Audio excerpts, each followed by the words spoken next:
Welcome all to week 2 of the AGL, the Albion Giants League. Ready for some SMITE action? I am Majin Busha, and tonight's match will feature AG Revenant and AG Ascent. Your casters tonight are going to be Supersonic Blur and TIH Vengeance. Also, these two teams are part of our community teams. We have about 4 or 5 of them, so they are quite frequent with each other. They scrim quite a bit, so I am sure there'll be some interesting picks and bans going further. But before we go into picks and bans, we have jerseys now, if you didn't know. Wonderful graphic that may or may not be on your screen at this point in time. And just go to the Armor website, check it out. I've got my jerseys coming in next week or the week after. Got one for my wife. You've got the awesome orange and the alternate pink, and plenty of other things such as hoodies, coffee cups, all the good Armor stuff. Be sure to check them out over there. And before I go into picks and bands, fixed is the music that you hear. All right, on the left-hand side, you've got Argent Surd, Barrymore, Moganer, Lieutenant Song, and Kagran.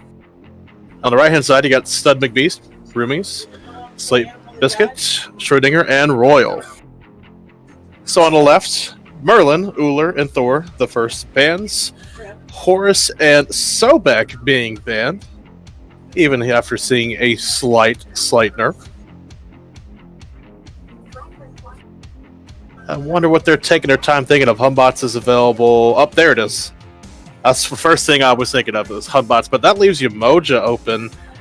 Leaves Odin available as well. I wonder if they want to take one of those, maybe like an aggressive Hercules.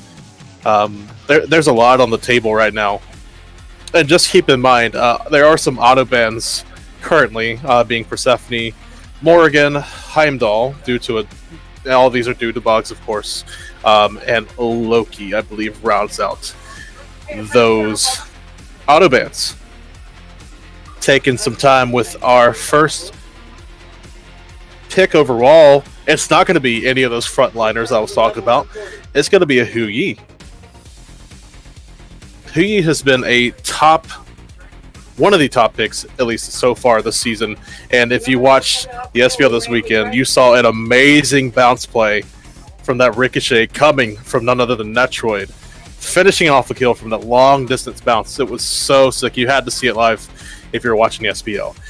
Instant Yamoja being picked up on the other side, and a Raijin as well. So if there is to be any anti-heal, if there's going to be any healing, there is going to be a lot of anti-heal available.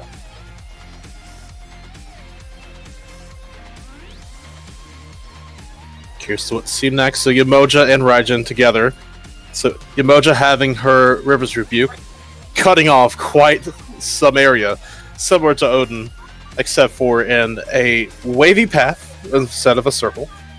And having a Raijin in there with his Taiko drums having control or damage, and just locking someone in. It could be a disgusting combo.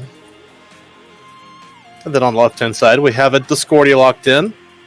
Typical pick into a Raijin. So far this season, they've been 2 of the top mages in the last patch or so. And we see an early Pele pick. Very interesting to see it early. There must be some sort of plan here, because normally you don't see Pele this high. It's normally a little bit later down. If you do see it high, it's usually for a lot of aggression, and this locks in all the carries.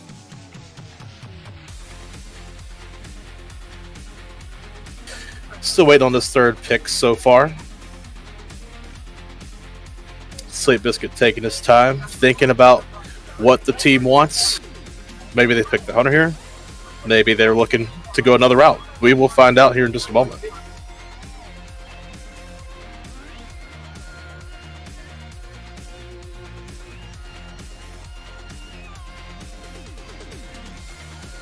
Where did my screen go? There he is. You ever have that problem where Discord just randomly makes stuff disappear? Yeah, that would be me right now. Oh, there it is. Sleep Biscuit going to lock in the Ratatasker to follow that Pele wherever she goes.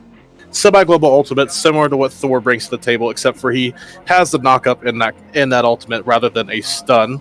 He does have a stun in the kit, with that Acorn Blast, if he can land all 3 on a single target. Second phase bans, Gibalanque going to be banned out on left-hand side, and on your right, going to be King Arthur and Jormungandr, a couple solo laners. Must be some Kagran specials they want to take care of.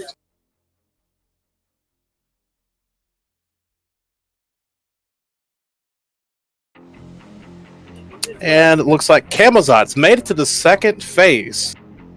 Been a high pick and ban rate the entire season. He's been such a good flex pick between jungle items being so good and just being that annoying, pesky, I'm not going to die, I'm going to kill you carry layer later in a game. Solo laner. Jingwei going to be picked up on the right-hand side. So this puts all carries on the table. And then we're looking at a possible Ymir. But is this going to be picked? Jingchen also being looked at as well. I really would like Ymir here, to be honest, because it provides a wall for Discordia ult, just so it gives another place to bounce. And it cuts off the enemy. It turns them right back into the Golden Apple Discordia. So if this is picked in, I really like it.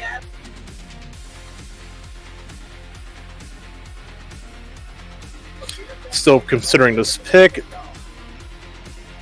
Flexing to 2 warriors now. Don't know if they know what they want yet. Kind of toying around with a lot of ideas here.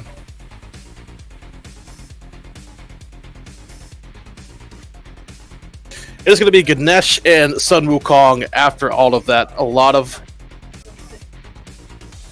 peel and annoyance from those frontliners. Now on your right-hand side, considering an Achilles. That'd be an interesting solo lane matchup. I haven't seen that one very often. The Sun Wukong into an Achilles.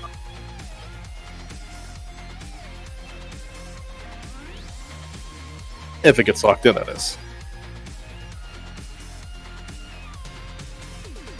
Nope, gonna be Kukulkan. Same case, though. I haven't seen this matchup personally a lot this season. Mainly because I haven't seen a lot of Wukong outside of the jungle. But with that, on the left, you have Pele, Ganesh, Hou-Yi, Discordia, and some Wukong. That being for AG Revenant. And for AG Ascent, you have Kukulkan, Jingwei, Ratatoskr, Raijin, and Yabocha. Who's going to win this first game? Don't know. That's why I got to watch. And we'll throw this to a quick break, get everything ready for you. See you in just a few minutes.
Welcome back, everybody, to AGL Week 2.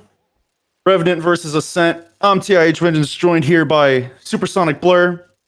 That's me. Blur, I'm hoping we have a good game. Now, one thing I want to point out is Yamoja was let through. She was indeed let through. Though, given the other picks that were there, Yamoja was one of the picks that kind of felt like it was needed to be let through. You had Merlin, Ula, Thor.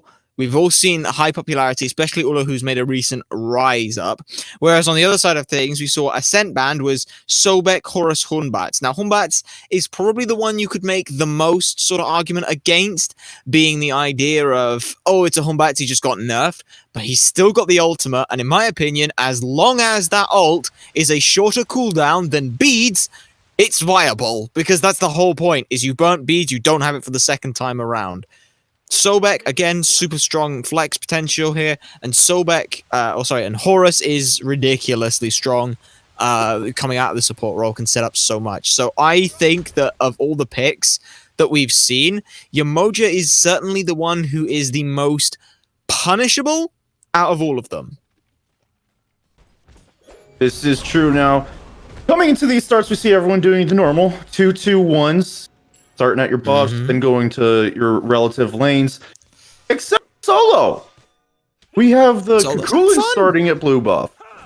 I like this. I really like this option here. It makes sure that Kukulin just gets a little bit of good farm. It also means as well that Ratatoska can now, on the way back here, he can pick up these camps and then he can go towards mid as well. They have got it warded, I believe. There's a deep ward coming out for Revenant. So they will know that they've done this start and another timers are different. But if you look at Stud McBeast, he's still pretty much as farmed up as he needs to be. But now he's got the lane sat closer to him, which means that it could be more dangerous going on in the future. He's actually hit level 2 first, so he's not hit level 2 first, sorry, excuse me. It was the Sun Wukong who hit level 2 first, so he will have to be careful, but he's a Kukulin. He'll be fine. And speaking of being careful, that Kukulin, he's about to hit his rage form anyway, so any aggression would most likely be deterred immediately. So, like you said, just because the fact that it's pushed so far to him, it's actually probably safer for him than it is for Kagrin on this Wukong right now. But looking over at Oracles, Magnar, and Barrymore looking to secure these pretty early, honestly, for having a Yamoja Jingwei in their lane, able to get pressure off this, but that Oracle vision is still pretty important. It is, and it surprises me that it was Royal and Rummies who were able to get some, who were not able to get some pressure in this lane. Yamoja usually can offer quite a bit of lane clear early and a good bit of poke, but Barrymore was able to provide more than enough. I guess that's the big difference, is Yamoja has to kind of ring in her a little bit. He doesn't last it. No such worries about for the Ganesh, and I'll even keep dashing forward just to try and put a little bit more aggression out. A little more poke coming out in this dual lane, but Royal and Rummies kind of backpedaling as it happens, not really wanting too much of this aggression coming towards them, especially with waves coming up to meet again. So they'll gladly just negate this fight, farm back up, and I like that. Farming, we see Shro and Slate deciding to go for these back camps together. Yeah. I do like that, because we saw Slate and Schrodinger, as far as Revenant was concerned, those two went from the mid lane to the left-hand side of the map. They didn't know whether or not it was for back camps, for purple buff, or what. All they knew is that the mid laner and jungler on Ascent weren't there. And I would assume that Lunatics was the one who told them, guys, they're going off that way. So instead of constantly putting the pressure forward, they say, cool it, the wave's coming up, we have a little bit of vision, but it's not much. Let's just play it safe. We don't need to unintentionally throw something. So let's just sit back and let it go. I like that. They don't overextend, and they time their aggression much better. Speaking of timed aggression, the silence comes out so the stun can go through, but because Royal's playing Yamoja, even the knock-up on Magnar gives her just enough time to get that knock up, knock back, knock up, whichever you want to call it, and it does both, and allow them to safely get away from this engagement. Now, that right there shows the dangers for Royal and Rummies to really push up at all.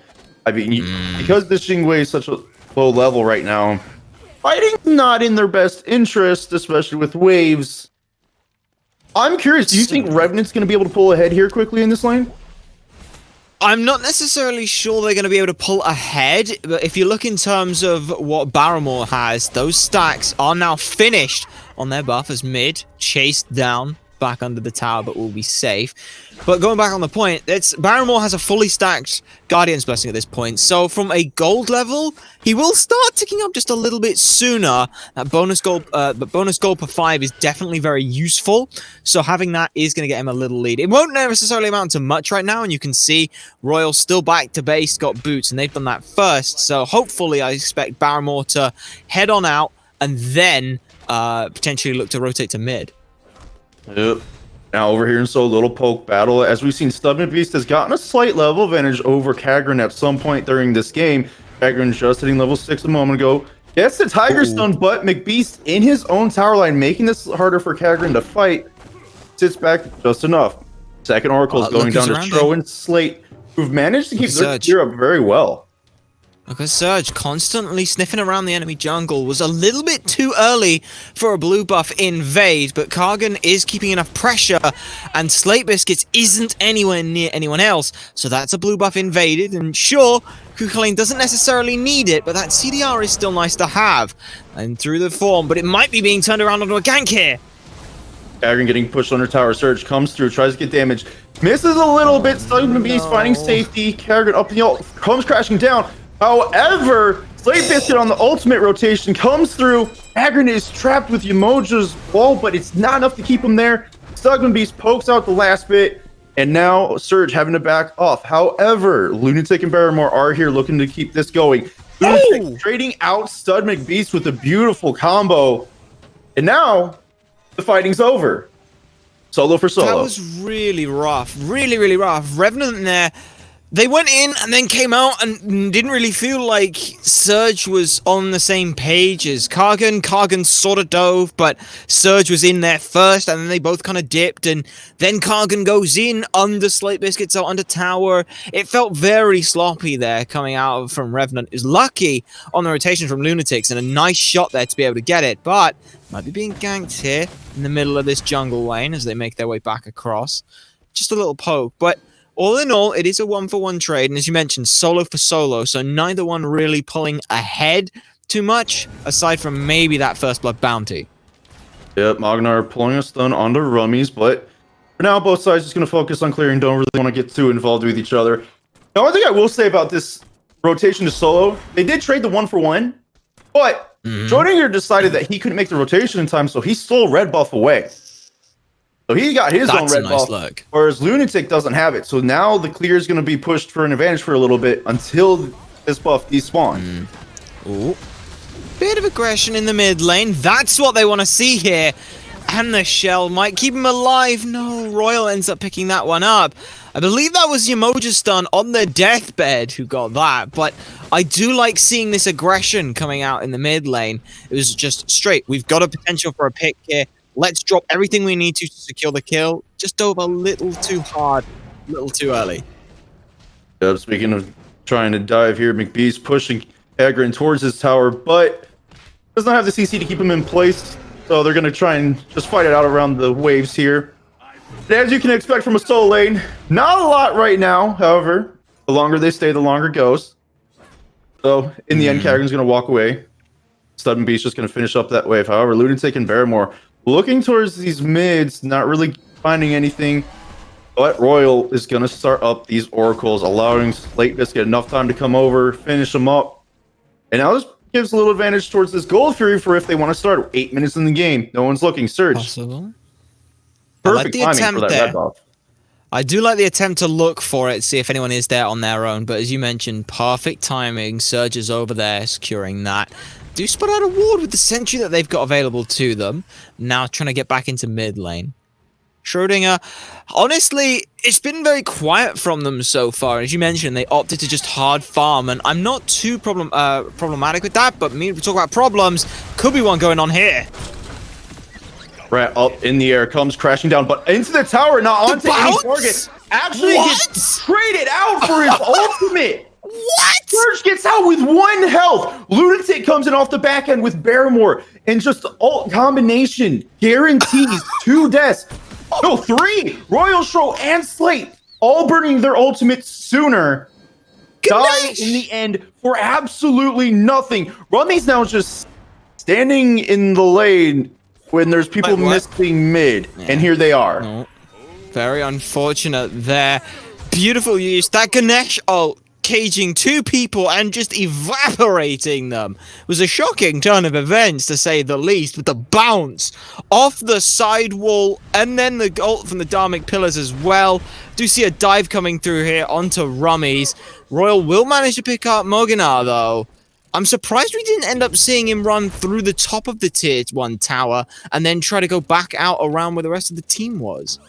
Yeah, that's a very unfortunate trade because that's a lot of pressure that Revenant's going to miss out on the dual lane. Now, Rummy's is going to come back up first, and with that passive Jingwei, it's going to be the lane She should a be lot good, yeah. faster than Mognar. So this may end up becoming a problem with experience for him in this moment. Now, Indeed. speaking of experience issues, Stud McBeast is still looking to try and find another kill so he can push this lead over Stud. Kagran. But Come Kagran's doing a on. good job clearing and fighting back. I like what we're seeing here from Kargan. It's just, I'm not here to kill someone. Schrodinger's the one who's here to kill someone. Blink past him. And that's a quick kill for him. 1 for 1. Mid laners go down. Rats on the rotation, but the bug zapper comes out again. And they just can't keep fighting into this. Surge getting stunned by Slate. Slate putting as much damage as he Heal? can, but taking a little too much Heal? poke further against him than on Surge. heal. Royal doing a good job of keeping her presence there just to make sure no one keeps chasing him down. And now, it's kind of interesting. Shro kills Lunatic, but immediately traded out by Surge, so there's really not much benefit outside of the kill, which at this point still isn't doing much. As we see in Duel and Mognar keeping that XP level lead going for him. Getting poked out, though, a little harder by Rummies than he is the other way around. Paramore doing a nice job stealing Dirty the boy. dual That's heartbeat. dirty. That's dirty. And then he rolls away like that. It's a nice look for them. But I like think this, what we're seeing here, is part of the reason that the difference of the lead is every so often Barrymore's been sort of shifting their way over, whereas Rummies has been left practically alone the whole time. If you look at the Devourer's Gauntlet stacks as well, you can see they're a little bit further ahead, and a cheeky little bit of crit as well. They're opting to go for that. We've seen this sort of divide of, it used to be you go straight for Rage first because it was better to be able to get those kills, but now Rummies is the only one who really seems to be following this. It seems to be going back towards getting Executioner third, and I'm totally fine with both of them because they both sit the time of, we want to make a rotation to a fight. If you're going against a team which is going to have more tanky front lines, then the Executioner is going to do well. Also, if you have a lot of other physicals, like a Pele who's going to be able to following up, they might be caught in a bit of a bad spot here. Caught on a lazy back. Ooh, boy. Interesting decision to lazy back there when the only one in his way was Yamoja. He could have still gotten through. So, mistakes made by Surge falls in the end to Shro. Actually, not even sure Royal picked that up. Well, That's whoever ends up surprising. picking that up, it's totally fine. I say totally fine. Having your Emoji be ahead isn't the worst thing in the world, but I would imagine having Raijin further ahead would be slightly better here. Yeah, and unfortunately, with him not getting the XP, looks like he's not going to be able to get a lead anytime soon on Lunatic. However, Kagran did make the rotation to mid, but Stubborn Beast looks like he's going to just steal the solo side jungle completely. Blue buff has just come up. I would assume he knows it since he has a ward there, but he's just going as far deep speed. as I he like can, it. and now making his way back to this blue buff. Kagran is going to cross through Pyro to try and catch him, so we may see a fight here very soon. No, he's actually just going to opt to ignore it instead. He wants the wave farm. I don't mind this.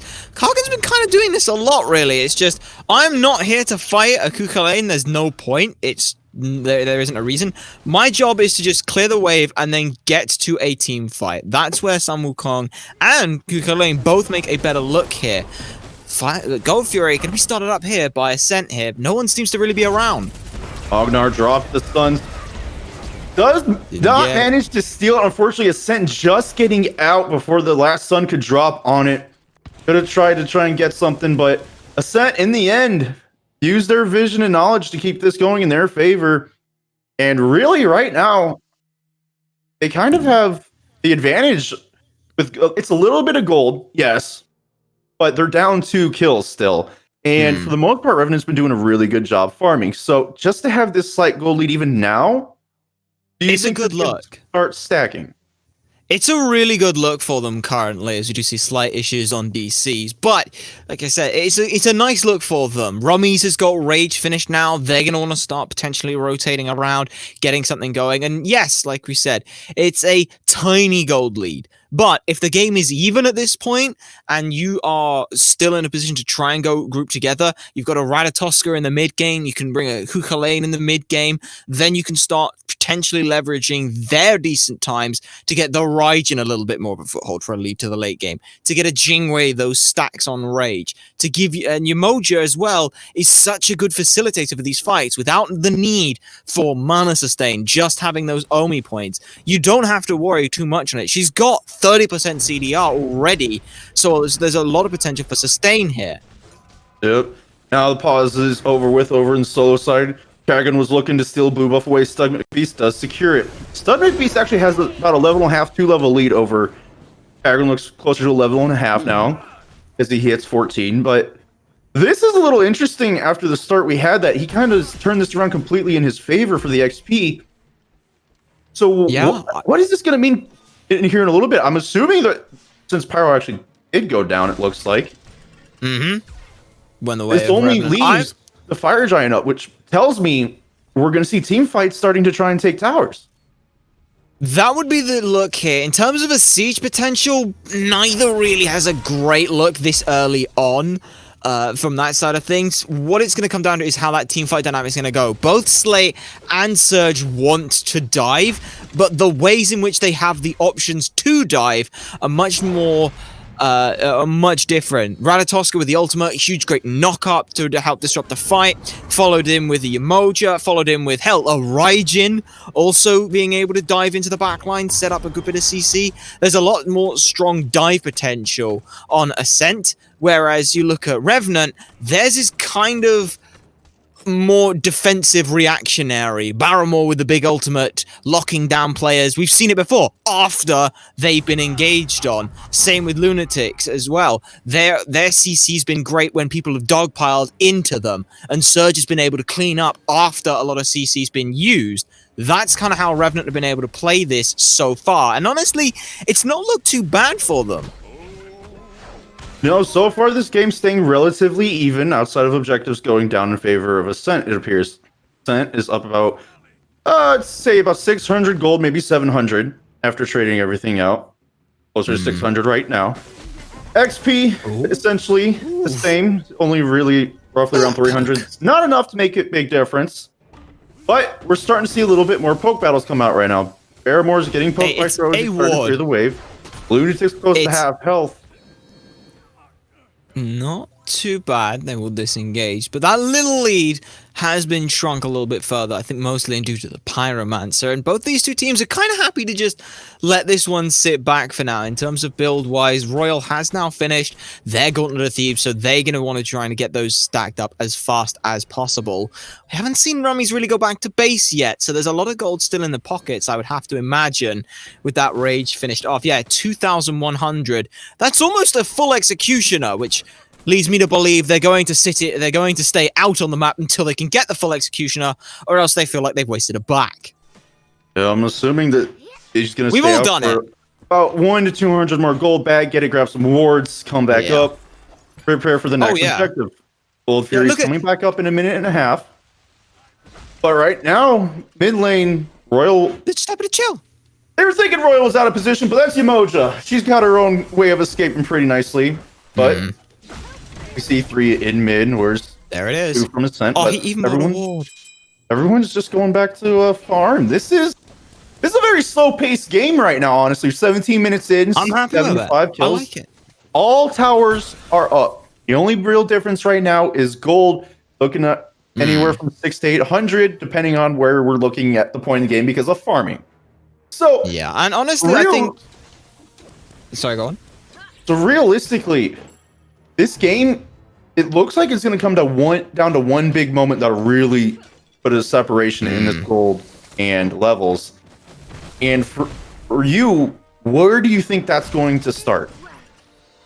I think you hit the nail on the head when you talked it's a slower pace, but earlier you said Pyromancer went down, Gold Fury went down. The only thing up was Fire Giant and the potential for towers. Neither of these teams really wants to just let that happen at this point, so they're happy to just let it farm back, take a little bit of a poke trade, and do it for the next objective that comes up. Primal Fury's the option here, but meanwhile, mid lane looks like it's an op for a tier 2 tower or Raijin. And this aggression coming out, Surge getting killed, but getting traded out by the Slate. Hit it again! Cordial actually hit Slate. Luckily, no one stayed around, so he's not going to die. Kagran fighting off Rummies, but Royal gets caught in between three. Knocks herself away. Jingwei knock up, keeping her safe. Kagran's able to do fight, but he's not doing a lot of damage. Stud comes into the back line, now surrounded by 4. Royal popping the ultimate near Rummies. Now it's a 1v3. Stud's getting shredded here. Studs really got to be careful. They went in so aggressively, but around the backside, Kagjan was doing so much work to keep everyone else off. Now Slate's made a rotation back in with the ult, and he's going to clip out Ganesh. Overall, outside of after the extended fight is right now a 2-for-1. However, Rummies looks like he wants to chase Lunatic down, who's may have overstayed his welcome, but manages to get away in time. However, Primal Fury's up 3 strong on the side of Ascent, or up, pushing towards it. Magnar, the only one up and nearby, has almost no mana. And Slate's coming out to take a look for a little zoning. Kagran looks like he wants to come in, but now it's 5 strong. Primal Fury going down to the ultimate, coming out of Shro. And now this goal lead has increased even further. Almost a 3K total goal lead. 8 to 7 kills. That tower in mid, even though they got a good pick, did not fall. I'm so confused there. You heard me mention that's Primal Fury when Revenant was starting to win that fight. They had themselves a pick. They could back up and look to consolidate around the God Fury. Instead, they try and fight in this small corridor, and Stud starts going in way too deep, but he buys the rest of his team enough time to stick around. Then we see Slate come back in, pick off the Ganesh. Ganesh ends up falling. Surge is gone as well. They can't stay. And Yamoja, you cannot afford to take elongated fights with Yamoja, be it from the sake of in the middle of a fight, you have someone healing you and shelling you on with the two consistently, or you just can't do it because after the fight happens, she's going to heal up the rest of the team anyway, so you can't afford to take super long fights, especially when you don't have huge amounts of consistent, sustainable anti-heal. The only one who had it was Lunatic after Surge had fallen. This is one of those cases where I think we've been seeing this a lot in the SPL too. Everyone's been saying I anti-heal. And don't let me get on the soapbox. I will. I will get on the soapbox as Ascent get on the Pyromancer, but they're facing some resistance, and Revenant steal it away. Revenant steal it away. Slatebisk actually forced to go in the air by Kagran, and now Ascent, starting with Pyro, get it stolen away, are the ones actually on the back end. Lunatic ending Royal at the very end of... Thought she could get it, but nope. Stud finding himself in a tricky spot as well. Rummy's getting engaged on by Kagran. Shro there to help, but both of them are taking more damage than he is. Stud actually gets Lunatic here, getting the Rage transformation off. He's trying to run the best he can, but that silence lasting a long time. Surge cleans it up in the end, and now overdueling the tier 1 and 2 fight. It just falls. That was a 4v5. Because it was, as you said, a 4v5. So hang on a sec, let me just recap that. Revenant steal the Pyromancer, walk into a fight 4v5 saying, what are you going to do about it? Win it, and get 2 towers at the same time. That is some incredible kahunas to be able to decide that that's the plays you're going to be able to go with. And it worked out so well because the huge, and I do mean huge, golden apple of Discordia hitting at least 3-4 members on the initial side of that fight. Everyone was in a bad spot after that. No one could really follow it up, and we saw that Ascent just kind of broke apart. Schrodinger fell further back to try and deal with things. Slatebisk and Stud were on the front side. Pele was able to then put a huge amount of damage through, and it just didn't work out for them. And now, as you said, Revenant now actually start turning a lead from what was 3k in Ascent's favor to 2k in theirs. That's a 5k gold swing in about a minute. Yep, and I think the big thing about that steal on the objective is not only does it give them the movement speed to immediately come back to wherever they want, and if Ascent was looking for fire, it's going to be very hard to do it now, but also the fact that they traded 2 kills for 1. Lunatic, the only one fighting that entire engagement. Magnar completely pushed his lane up and got 2 towers for it, and then they managed to take mid, and Solo Tower at some point went down that we missed, so really, That's great.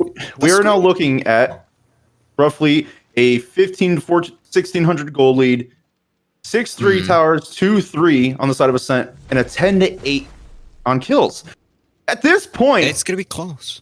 it's looking like the team fights are favoring Revenant around objectives with how they're playing.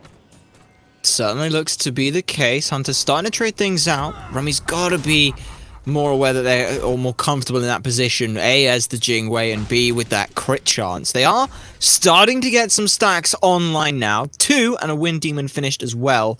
Whereas we see that Morganair has gone for this kin-sized Titan's Bane build, this high penetration.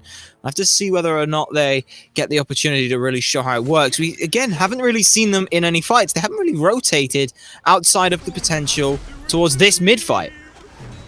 Speaking of mid-fight, Kagran going on the backline of Rummies. Rummies is actually really low. Stud, however, wants to get involved in the other side's backline, but he nearly dies. Slate Biscuit comes on the back end, finishes Lunatic off. Kagran comes back to finish off Stud, and now a bigger fight's breaking out in the mid. Oh no! Hitting the ultimate off on Kagran, falling low. Surge is low as well, sitting by Slate, and the chase down begins. Stro finally finishes off Kagran. Slate gets to dash off the finish Surge, and the rest of Revenant now have to try and run away.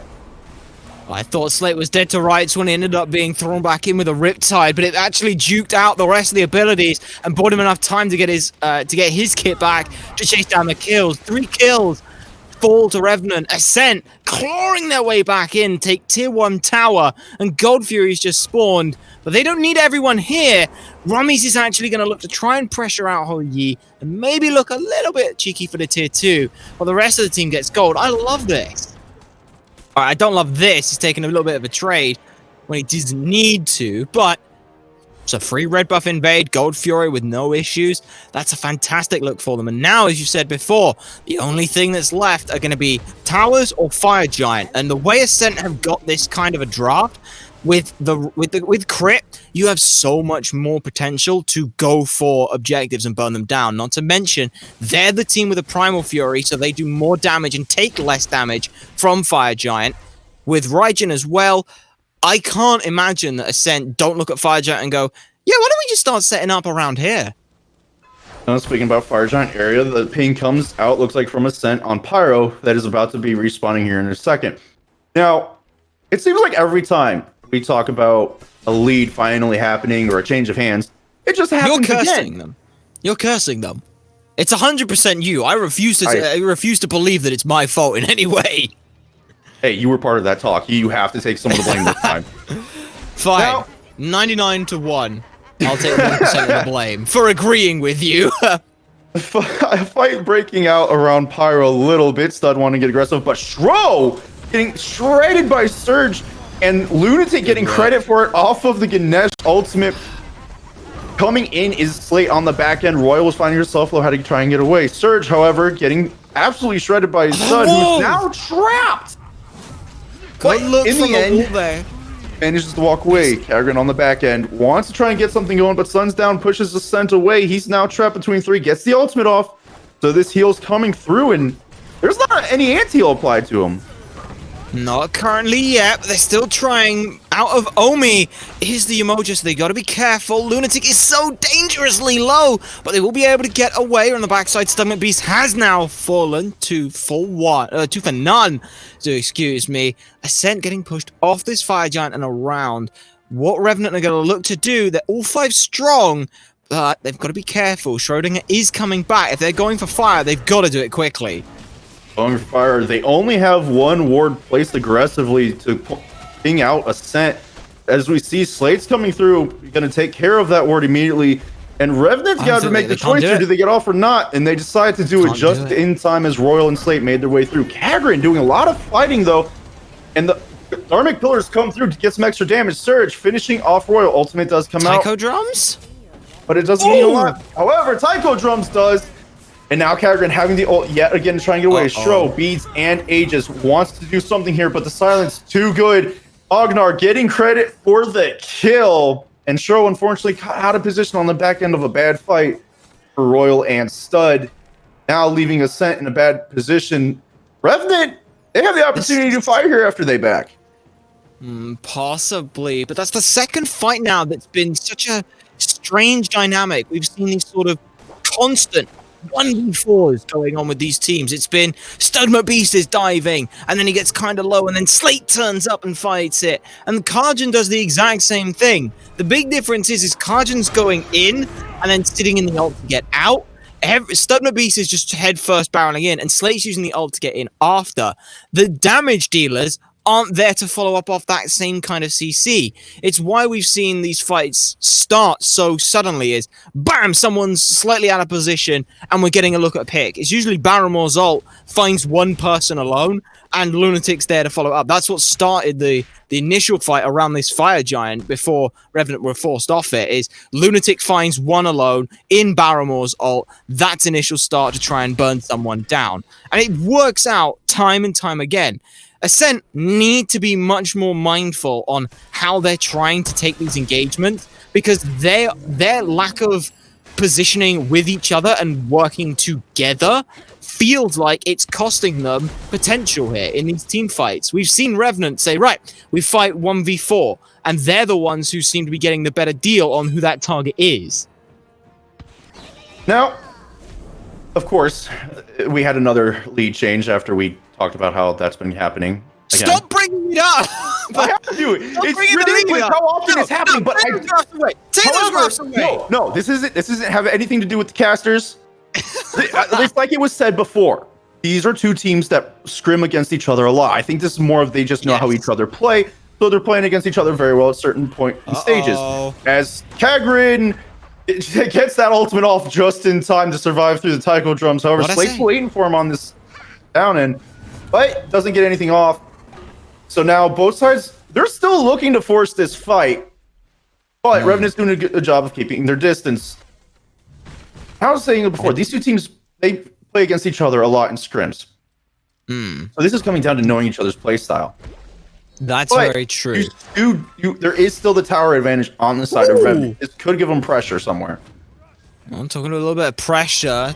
Two-man Discordia Strife led straight into Burnmore, trying to throw out that ult for more damage. Hasn't really equated to much, and now we talk on this idea of Royal just constantly sustaining everyone up. It's great in and out of combat, this healing. So expect to see a lot more use of that.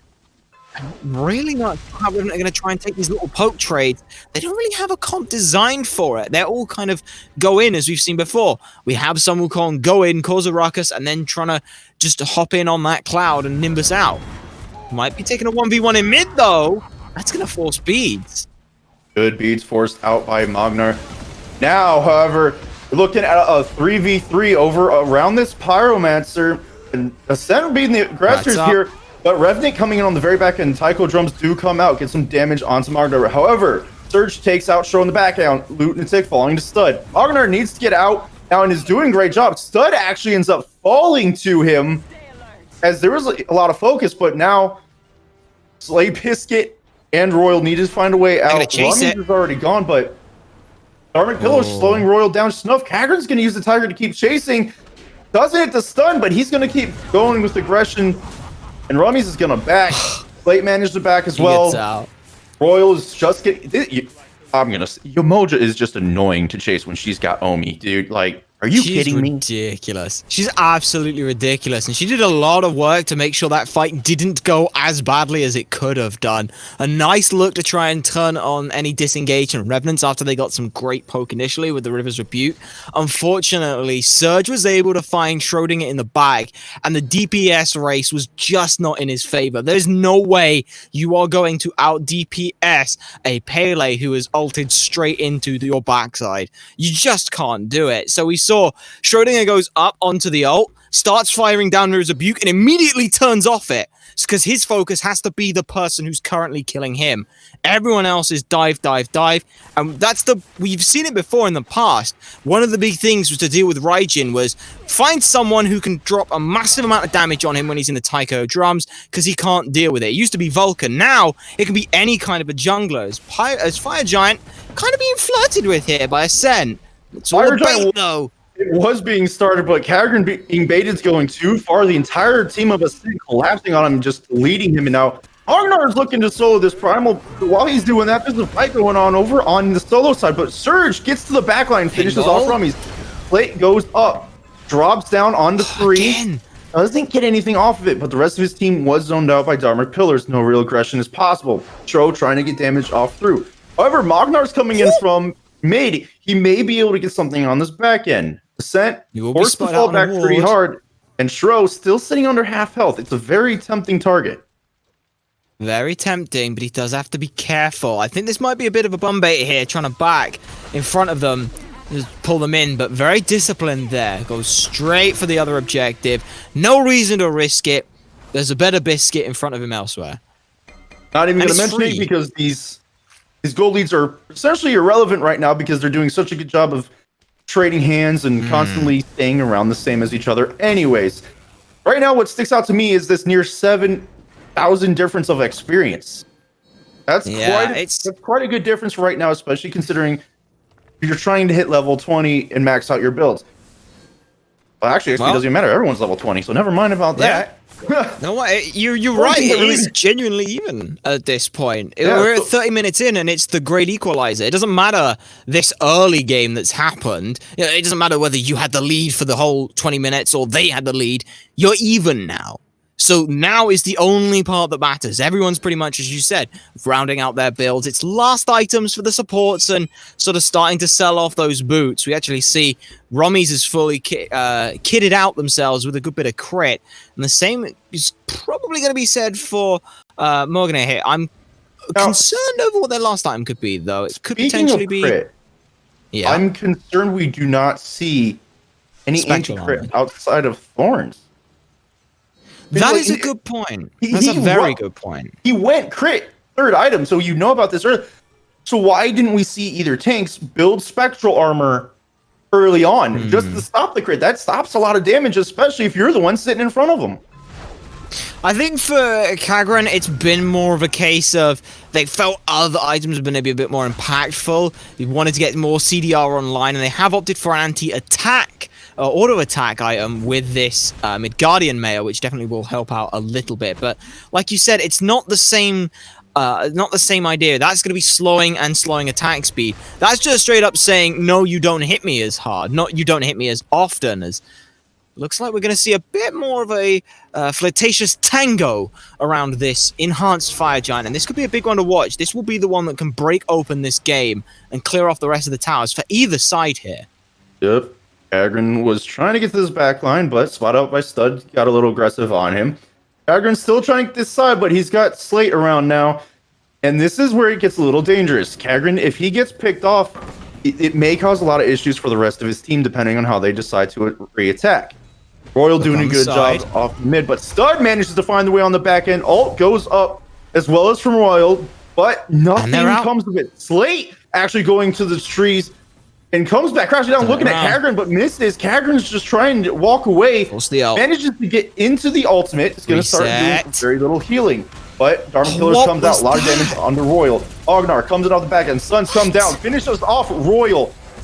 Rummies actually manages to get away just in time. However, Slate, he's having to try and run away for his life.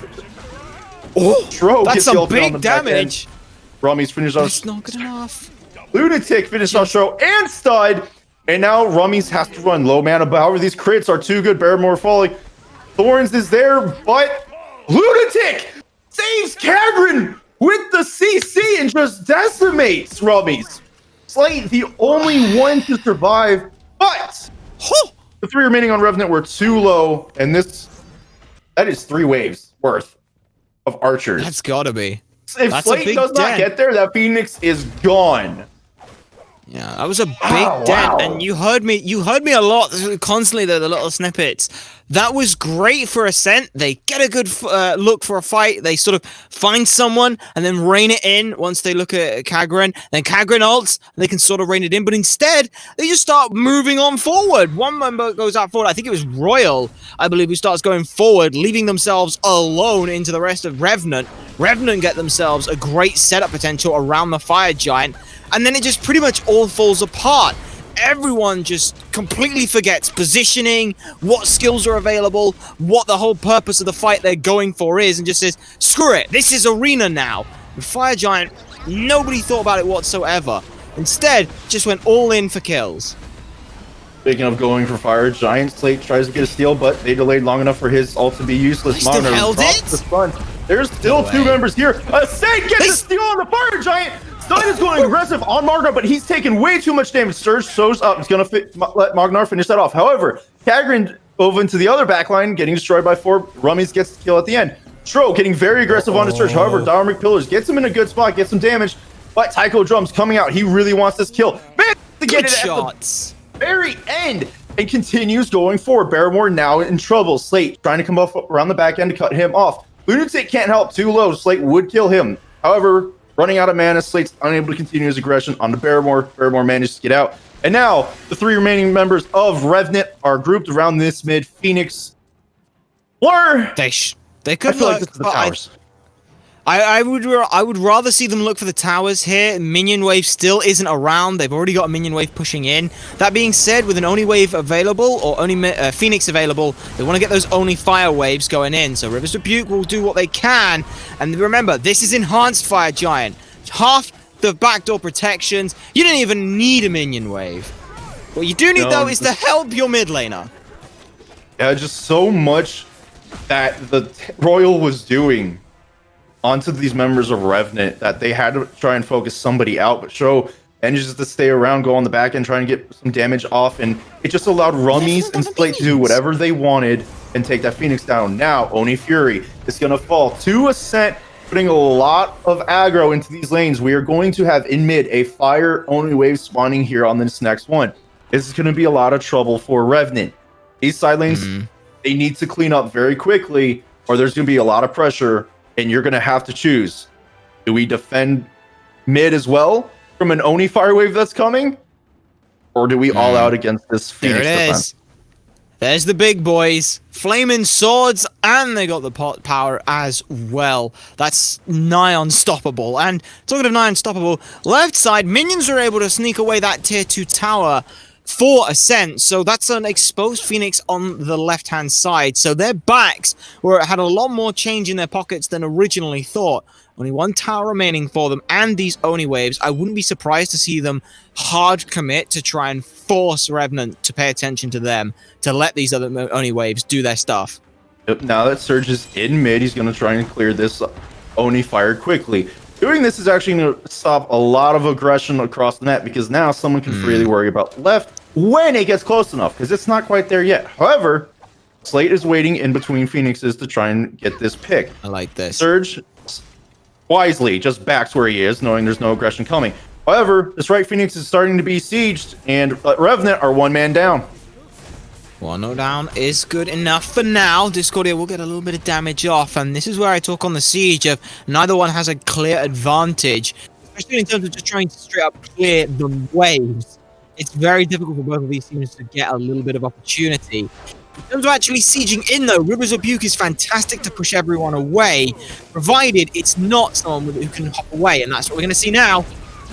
Yep, speaking of, River's Rebuke does come out. Dharmic Pill is dropped on top. Royal takes over half health damage from it. Stro, however, deletes Magnar with Tycho Drums. The apple comes out, hitting Rummies. He does a good job of staying away from his team. This Phoenix is half health. However, the ADC is not in here to try and finish it. Revenant have to be careful as they're being aggressed on pretty heavily by Stud, who's taking a lot of poke. Lunatic kills Stro, but Rummies managed to take out this Phoenix and cleans up Lunatic. Airborne now stuck in between these 3 members. Ascent cleans it up. Kagren, only 2 alive. Surge and Kagren, and now Ascent Gotta with be their careful 3. here. We're gonna start this Titan, but this is very concerning. I don't think Surge they can alive do it. and here. Shouldn't be able to do it, especially if they group up for something like that. That was a huge knock up there, and Surge is going to be able to come in and put not one, not two, but potentially all three of them out of commission. I'm not sure quite what they thought they were going to be able to do there with Ascent, but trying to go for an end there when you've got three people and you can clearly see two members still alive. Nah, you got to win. Take what you had there. You had the opportunity to back up and then set up for this last Phoenix or potentially end. There was no reason to give Revenant this much leeway to spend a little bit of time clearing out these waves. The times are half health, but unless your next plan is to have Slate dive in, give Stud a ward to be able to come in on, and then go in like that, it's going to be very difficult. Revenant shouldn't let them in so easily. No, Revenant now able to push up these waves, as you said. Fire Giant's going to be It's actually... There it is. A little confusing. There she is. The health is a little bit ahead of the spawn there, but finally does drop down. Gold Fury is going to be up in a minute 20. Will be Primal. Now, this Pyromancer is the only thing up. Probably the safest objective to take right now, just because at this point in the game, not very relevant outside of getting back for attacking or defending Fire Giant. But with these waves being fired in mid or not mid actually anymore with this Phoenix respawn, but in solo lane, what do you want to see done to get an advantage for Fire? Right now, it's just all about trying to find that one little pick. We know that Ascent have been a little bit more kill-centric, especially that right-hand side Phoenix. That right-hand side Phoenix lasted way too long. It should have been taken out with the space was created, but Rummies wanted to try and use that crit to their advantage to help kills, which I can respect, but when it's only Schrodinger who's left trying to hit the Phoenix, that's a problem. So if they're going to go kill-centric, then they've just got to find a good target. As good as Kagran is to be able to just abuse as a punching bag, they've got to be careful when he does have that ult up. He can absorb a lot more damage very quickly and regen to be safe enough to be around as another body. So if they are going to do that, it's got to be like they had on that last fight before they got to Bloodthirsty. Force the ult, back it up, heal up, and then look for another potential pick. Thinking of healing up, it looks like members of Revenant need to, as Shro's doing a good job of getting picks, but Dharmic Pillars come up to try and deter this aggression, but Slate goes up, Stud follows through, Barrymore as well, but Slate doesn't continue going. Members of Revenant going back to the lane, and now Ascent use this advantage to start up Fire. Stud and Slate both going on to Kagran, but the ultimate coming up is going to allow him to keep vision on and to just decide what he wants to do. Surge is still lurking. There's a lot going on. This Fire getting very low. Surge does not get anything. No way! Wait, he actually stole it. What? Magma shot through the wall? Are you kidding me? Hello? That reached this just in time. Okay, so you've got to be kidding with me. The range of that ability, that means he barely got it on there just in time. Yeah. Oh yeah. That is literally the man with the golden left leg right there. Straight up, just. I thought he was trying to blink through, and just didn't get it off in time. No, Magma Shot gets it just in time. I'm sorry. That whole thing from Ascent was perfect until the last second when they needed someone to be on zoning there. That was genuinely fantastic from them. They go in, they get huge amounts of damage onto Barrymore. He's TKO, drops his ult. They chase a little bit more. Oh, we're going to kill you. More drops the ult as well. Back out, got everything we needed. Kagran goes back in, feign a little bit of damage, 2v1, forces ult, back out, got everything we needed. At that point, the only one who can go in for a steal is Lunatic or the Pele. And you had to have eyes on both of them at that point. Well, I guess this just goes to show, ladies and gentlemen, that when you see a solo laner, don't assume that the rest of the team did run away. Make sure that they're not around. And now the price is being paid as Enhanced Fire Giant is allowing them to clean up these tier 2s. There are now no towers remaining on the map 3. Phoenix is up. Only half on the right side for Revenant, but they are pushing towards Ascent. Surge going to start pushing into this mid wave, giving them pressure. Tro's actually the one who's going to challenge him along with Slate. Looks like, or Surge may pay for it, but manages to get away in time. Slate and Tro doing a good job there of keeping him away. Now, 4v5. Agron's rotating over towards Slate, and the rest of Revenant actually back off. Looks like they're going to go for Pyro. Good call. Good All right, call here, and I really like the fact that we saw Slate opt to come in and work with Schrodinger, just because that ultimate enables him to be able to get back to the right-hand side in the 3v4 engagement that would happen. Not to mention, we mentioned that River's Rebuke is great for pushing people out when they're going in for a Phoenix. The same thing can pretty much happen on a Phoenix defense as well. It's very difficult to want to stay in that River's Rebuke area because you just get controlled so heavily at the end of it, and under Phoenix that could be a death sentence. Primal Fury gets taken down by Revenant as Ascent was showing face, but wasn't able to get too aggressive. Don't want to get collapsed on by an enhanced fire giant team. But no need to throw Surge that. looking like they want to start pushing up this duo-sized Magnar. Looks like he's gonna back. Probably get some wards, maybe a 500 or 3k pot, depending on what he's got in hand. And now, Fleur, what is Revenant's next move with this EFG? For right now, Revenant needs to just try and keep hammering away at this. If you look at the player damage, it's pretty much told how these team fights are going. It's the mages who are a lot of this damage for both of these two teams. Next on the docket is Hunters for both of these two teams, for the most part. So the Hunters and the mages here, it's them being able to free cast and what they're being set up and allowed to do. Both of these two teams have been playing around those heavily. I need to see Revenant want to go, right, we need to, for Schrodinger's ult, we need to keep them out of things. We're not going to be able to really get to Rummies. They're very safe. It's kind of got to be keeping Schrodinger busy. And much like what Ascent did, get some ults, fall back. Get some more ults, fall back. Get some poke, fall back. Revenant can now try to look to do the same sort of things.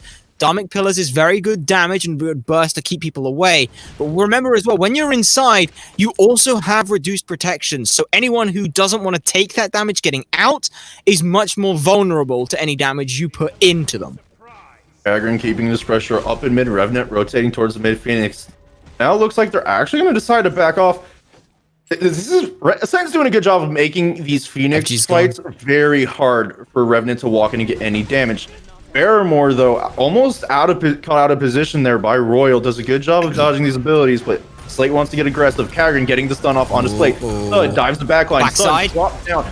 River comes up. A Surge deletes Stro on the back end. Stud still on the back end on the side of Revenant, but has to retreat. Rummies takes care of Surge. Kagran is still going aggressive, but Rummies gets away just in time. Stud looks like he's going to fall as he does to Lunatic. Kagran did a good job falling back, getting the CC, and just body blocking him out. This is now a 4v3 in favor of Revenant. Stro and Stud both out. Slate and Rummies. A lot of damage they can provide, but Royal being focused out, they may not have much more time that this Phoenix is going to be up. They should be able to get in here. Thorns is popped to buy them a little bit of time, but the showing up of Slate there is going to cause them a little bit of issue actually trying to buy enough time for Mog here to get in and do the Phoenix damage that they need. But that fight, man, that's exactly what I wanted to see. Surge, blink, straight into the backline. Schrodinger's gone, can't do any damage. Stud, constantly going into the backside. He was 3v1, doing what he needed to do for the most part, but couldn't keep the damage going because there was no follow-up for it. Now River's Rebuke will be used, keeping up Kagran, and unfortunately, it doesn't look like Revenant will be able to really get anything with this power play. Apple comes out onto Royal. Nala getting off his Slate, went up into the ultimate, comes down on Lunatic, but falls between three. Slate just gets destroyed. Lunatic getting the kill. However, Barrymore falls to Rummies and Royal. Now, Magnar having to leap away, try and get himself to safety. Now, Surge back up. This is a 3v3. However, Stud's coming up, making this a 3v4 in favor of Ascent. Now, Fire Giant is up. It's got to be careful. Revenant, I mean, they did it once. I wouldn't put it past them to try and do it again, but I think they'd rather take a more securer approach to getting themselves a Fire Giant, not just a Hail Mary, I guess I'll go for the Magma shot. Surge is, you know, if you ask Surge, you can ask Surge, if you did that 100 times, how many of those are calculated? They'd say every single time. I planned to do that. But Ascent, they've got, come on, Ascent, don't let it happen again, please. Since the graph is up, or was up, I want to point out that Barrymore had 70k mitigated and Kagran had 90k. And Ascent do secure the EFG this time very well. Surge didn't have much of an opportunity to get anything. Royal did use River's Rebuke, but Stud also ulted, so 3 ults up for the side of Ascent. But Surge Oh, in a bad spot. Might Gets a get good caught. knock up though, so he can keep moving. Stud's leading this charge slowly but surely. cheeky. They decide to clean up the wave.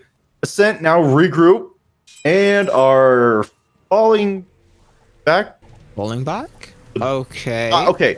I could only think this is for wards and power pots. Has to be. It's gotta be. Maybe they're And looking Oni for the Fury. Oni here. Maybe Oni the Fury Only. spawning Look up at right. intense. This 10-second Yeah. spawn timer. It seems that they're very aware of this. This tells me that they're going to go from Fury to left Phoenix. I don't think they want to try sieging mid at this point. Take the side Phoenix, take the advantage from there. They did have success off the first time they wanted to get the initial Phoenix, and they did get into mid pretty well, but they struggled on the side after that. We're gonna see a potential fight here. Ascent will secure it, and Revenant complete disengage off that. So it looks like they're gonna do exactly as you said. Swing down this left-hand side. It's the only Oh, no, remaining not Phoenix again. that hasn't already previously been taken. Surge has been caught out here. Thunder Crash in. He is evaporated. That's That the is it. second time this game he's lazy backed like that. Come on. At least.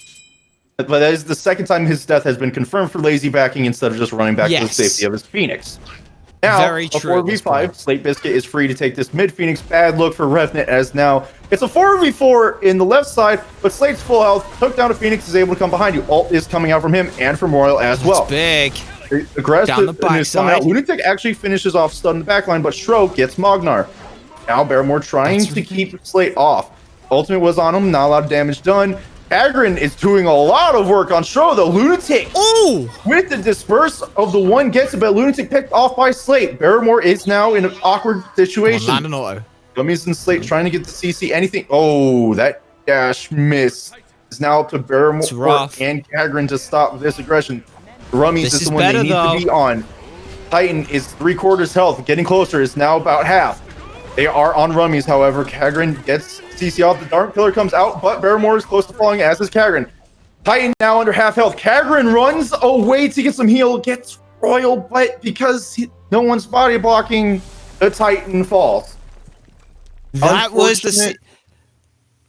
that was the end that Unfortunate. they wanted this time. That was the end they wanted. Notice the difference there. This time it was the two frontline, not a frontline and a damage dealer who was able to do it in the 3v2. Really nice work there from Ascended, being able to grab that win. It took them 54 minutes, and it was a slobber knocker of a game, but they certainly show that they can go the distance here. Yeah, unfortunately for Revenant, ending up in a 4v5 on the last Phoenix defenses for this game. But we still have one more game to come to you, ladies and gentlemen. So with that in mind, before we get into the next picks and bans, we'll go ahead and toss this one to the desk to wrap up this first one and see what we'd like done for the second. Guys, do you feel an hour older? Because I definitely feel an hour older after that. My God, that was so much fun to watch. Such an explosive matchup. My God, man. Just, it all started off in a solo lane. Stud, Uncle Colin getting that first one at about 5 minutes and 30 seconds in. And Kagran was a little over aggressive, but that's his MO. So, I can't really fault him too much for that. Later on, eventually we found a couple more kills because earlier it was a little slower. Royal and Argent traded under the tier 1 mid tower on the Chaos side. And then also, there was 30% CDR coming out of Lunatics by 8 minutes, thanks to Mage's Blessing, thanks to Shoes of Focus, thanks to Spirit Desolation, also had the flat pen to go with it, and you saw how much you could do, because, oh my God, with help of the Baron Morganesh ult, Lunatics just with a huge triple kill onto Slate, Shro, and Royal. And all of them ulted, and none of them got anything in trade for it. Just an amazing triple kill and some help there by Lunatics and Barrymore. And then after that, we had a gold free taken and then a Pyromancer taken. A 1k gold lead for most of this game, kept going back and forth, as you saw in the graphs at some point. And finally, 21 minutes in, we start to see heavier action with Revenant winning a big fight near the Fire Giant, and that led to Mogner, biting himself in dual lane and taking down those two towers. And finally, There was some rubble, true rubble, fall into that lane. 3-for-1 trade later on in the game for Ascent led to the Gold Fury, and kills at that point were tied 11-11. Once again, only a 1k gold lead. After that is when it really started to get interesting. 37 minutes in, Lunatic saves Kagran in that huge team fight with that strife, also killing Jingwei. It was such a good back and forth game, and we have a Fire Giant Steel 1 minute later. Thank you, Argent Surge, for that amazing play and being able to get out alive. That might be the more impressive thing, is being able to burn the ult and just get out without having any kind of worry whatsoever. After that, the first Phoenix of the game finally falls to 39 minutes.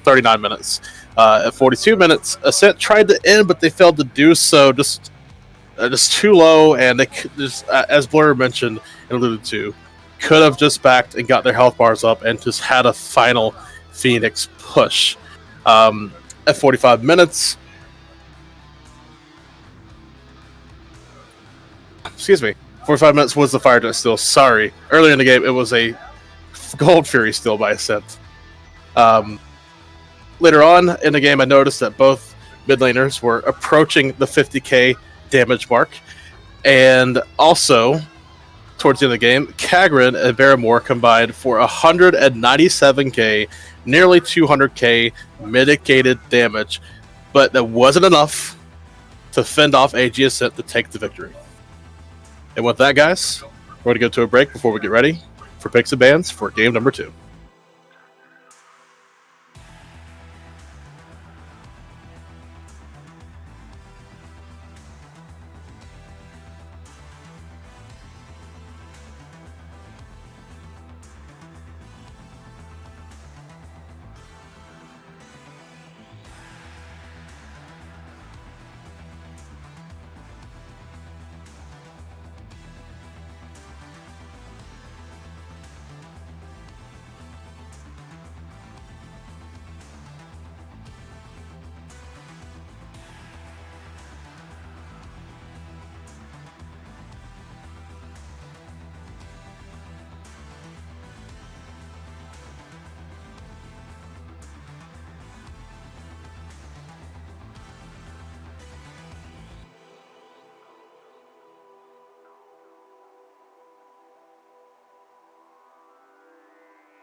All right, ladies and gentlemen, welcome back to Game 2 of Revenant versus Ascent. First game was almost an hour, so much so, and it's so much excitement that Marge is actually going to be taking over for Chair 2 for this one. I'm going to be throwing it over here on the desk, so we're going to be soloing it with me, so you get me this time, as we are working our way on picks and bans.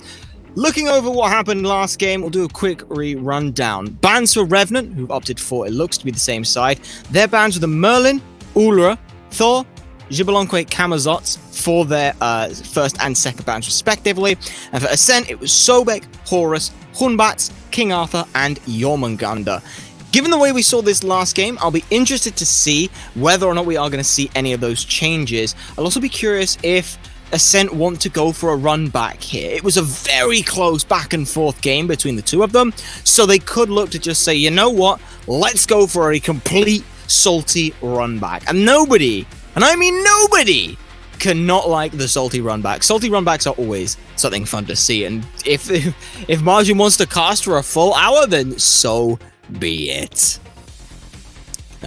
But like I said, we are working on getting in to picks and bans here. So I've been tasked with vamping for a little bit of time. Just want to go ahead and peel back the curtain on behind the scenes. So like I said, the earlier stages here, from what we know on this, Revenant really kind of liked playing through the CC potential that they had of picking someone off. Ascent also have that similar kind of draft. So we could still see some higher priority looks here. I think that if they do want to run these same picks and bans back, I want to see the sneaky lock in and take the Umoja away. The Raijin also is a very solid look. So if there's anything from Ascent that I'm looking at you're okay with being stolen away, it's got to be Umoja. I mentioned before about the concept of Umoja's the most punishable. It's going to be fun to see how the mental mind games go, because if you know what they want to pick, then they should also know that you know that they know what they want to pick, which means they'll pick things that counter what you want to pick. But you can then pick things that look like they're building the same thing, so you can then counter their counter to your initial draft. And you see where I'm going with that? It's all a lot of fun. I do enjoy those kind of mind games. So again, if you want to pick up this Umoja, Raijin, Jingwei, that's a lot of later game team fight, and you want to try and then play off this sustain coming through from Umoja. Well, there's things like Odin that are available if you want to try and really run in some high early aggression. You could still run things like the Ganesh if they were so curious or so inclined to want to do so.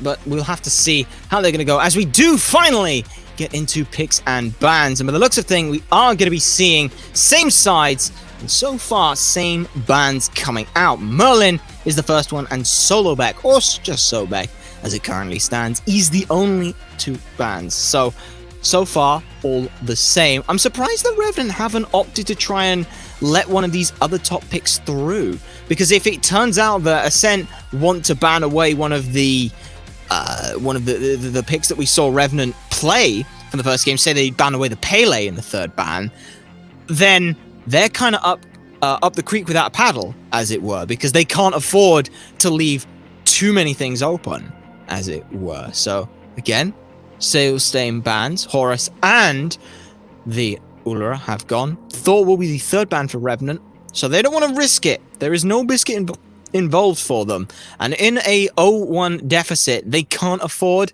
to play cocky. Humbats, the third ban for Ascendant. Will Revenant opt to change up their picks here? The Hou Yi suited them fairly well into the later stages, but honestly, I don't think necessarily that it was a pick that you had to first pick here. It didn't really seem overly or it didn't feel like it was the god that you want to pick for top pick. Like it kind of didn't really do too much. Yes, late game, it kind of started turning up and it kind of started doing things, but there we see it. That's the Umoja first pick, a goddess who is touted as being incredibly strong. Take that away from Ascent, don't give them the same options they had before, and who's going to pick Hou Yi top pick against you when there are other things that you want? Because if Ascent pick Hou Yi and And Rage in here, you just take Jingwei Discordia or Jingwei Pele. You still have totally fine options available. Revenant here, snatching away Umoja, I think is the best possible look for them. We're still waiting on Ascent to see how they're going to go back. They will run back the Jingwei, I think that's a totally safe look, but they're actually going to take Discordia here, which to me is very strange. Discordia is definitely up there as a very solid mid laner currently. Good CC, great teamfight potential with some CC from the other side, getting that apple to spread, as well as having a little bit of safety with that dash. But she's always felt like the third fiddle, as it were. She's been the goddess who, all right, well, they banned Merlin and Raijin's gone. You know, I guess we'll just take Discordia. She's fine. So they do opt for that. Now, though, ooh, we're going to see a switch up here. Ho Yi, tried and true, works out fine, but a Wheelish instead of Pele. That is certainly a very interesting switch up, but this is all about countering the picks that Ascent have gone for. It's not about can Surge solo out someone. It's, well, Discordia's got a leap. Jingwei is abusable to anyone with knockups and knocks herself up in certain situations, so let's just pull her away. They really didn't like what they saw out of the Jingwei the first game and want to deal with it. Ascent, though, round up their first draft, their first side of the drafts with a Khepri, so very highly defensive looking here as we move on into our second phase of bans. First ban from Ascent will be the Jormungandr. Still don't want to deal with that. And Revenant, they already know what a Pele can do, so they'll get rid of that themselves. Looks like they're going to want to try and focus out this jungle here. And the way Slate played, honestly, I'm not surprised. Slate was very good at following up from Stud McBeast a lot of the time, so being able to limit the effectiveness of that dive, definitely going to help. And Pele, one of the fantastic divers, certainly deserving of a ban here. Last ban coming out. Quick and fast here. We saw Raijin banned away by Ascent, knowing that we didn't see that picked up on Revenant. And finally, the Daji is the option for the jungler. I'm not too fussed about the Daji ban. It makes a lot of sense the way that we saw what Ascent were doing. A lot of CC, a lot of control. And when we talk about Discordia and how you want to cause that apple to spread, pulling everyone into the same place certainly enables you a very good option to being able to get that spread going, that powwow. So it was also as well, do remember these two teams do scrim a lot with each other, so they do know what gods they find comfort picks. So the option of taking away this Jormungandr, the Humbats, all of these options are there. This does leave our good old friend Camazotz here. Still a potential as a flex pick, could be going jungle, can still be going solo with that insane amount of sustain. But this could be interesting from Remnant here. You didn't get to see this, but we did see the ban or the pick for the Ho Yi was hovered for a while as a Chang'e, and then it was dropped off. Now it's being hovered again here as a Thanatos is as well. This is certainly shaping up to be some interesting picks if they do get locked in. Chang'e would have to be going into the mid lane here, which is a very rare place to be able to see a Chang'e, as Thanatos would be going solo just to try and outmuscle a Camazotz and hedging the bets that that would be what it is. Still waiting on Revenant. They are going to take their time here because they do know that there is potential to be countered. Odin is available and they can run wherever they like. Again, it's the beauty of having this flex pick with the Camazotz. They don't have to worry about, is this Camazotz solo or not? If there's a Thor up and you're trying to pick a healer, you've got to be very, very careful when doing that. But instead, they're going to come off of those. Instead, the picks will be Agni and Kuzenbo. Very festive looking Kuzenbo as it currently stands. But Agni, I really like this look here. It's not quite as strong as a Raijin would be, but the fact that you're able to get so many procs of Soul Reaver off with the combination of your passive and the 3 Agni Bombs as well means that your damage output can skyrocket into the mid game. You're also very good at being able to proc Divine Ruins. That's all very good. And your positioning can be fairly safe on a dive, and you've got good self-peel. The Kuzenbo as well, if Kagran is going to play this Kuzenbo the exact same way, getting into the front line saying you don't get to have a fun time, I absolutely love that. The mitigation, spike shell, which is just an absolute nightmare to any hunter that has to go into them. Finally, Ascent will round out their draft with their jungler, and that's going to be a Susano. So that will confirm that there is going to be the Camazots for the solo lane, more than likely, with Slate Biscuit going to be running the Susano. All in all, both teams have filled up their draft. Again, similar looking kind of comps from Ascent. Heavy look to go and dive in there with the Discordia and Jingwei to just kind of back it up for the late game. Kajin still wanting to go into the backline, still be a nuisance. Ho Yi back again for Mog, and Yamoja this time for Revenant. So that's going to do it here on the picks and bans. We're going to get everything sorted out here, and then I'm going to throw you over to Margin Busha and TIH Vengeance. That's it from me, ladies and gentlemen. Don't go anywhere. We'll be right back.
Welcome back, everybody, to Albion Giants League Week 2. Game 2 of Revenant versus Ascent. Ascent is up 1-0 at the moment. I'm TIH Vengeance once again, this time joined by Majin Busha on the cast. And Majin, I know this chat was being quite troll with their talks about buffing Yamoja. I feel like they just don't know what they're talking about sometimes, man. Man, you really need mods around here. That way you can just ban out the problems or, take away the chat that was said and, just let it be known that I'm the alpha here. You're not going to talk about some foolish nonsense. Oh, man. Talk about being alpha Calgary and using this Kuzumo to try to get some early poke onto Stud on this Camazots and, interesting solo lane, I'll say the least. Kuzumo against Gamma. So this is definitely very interesting. Kuzumo, being a guardian, has more health and protections naturally, and having the shell spikes against a dot ability such as the vampire bats, as well as the ultimate bat out of hell.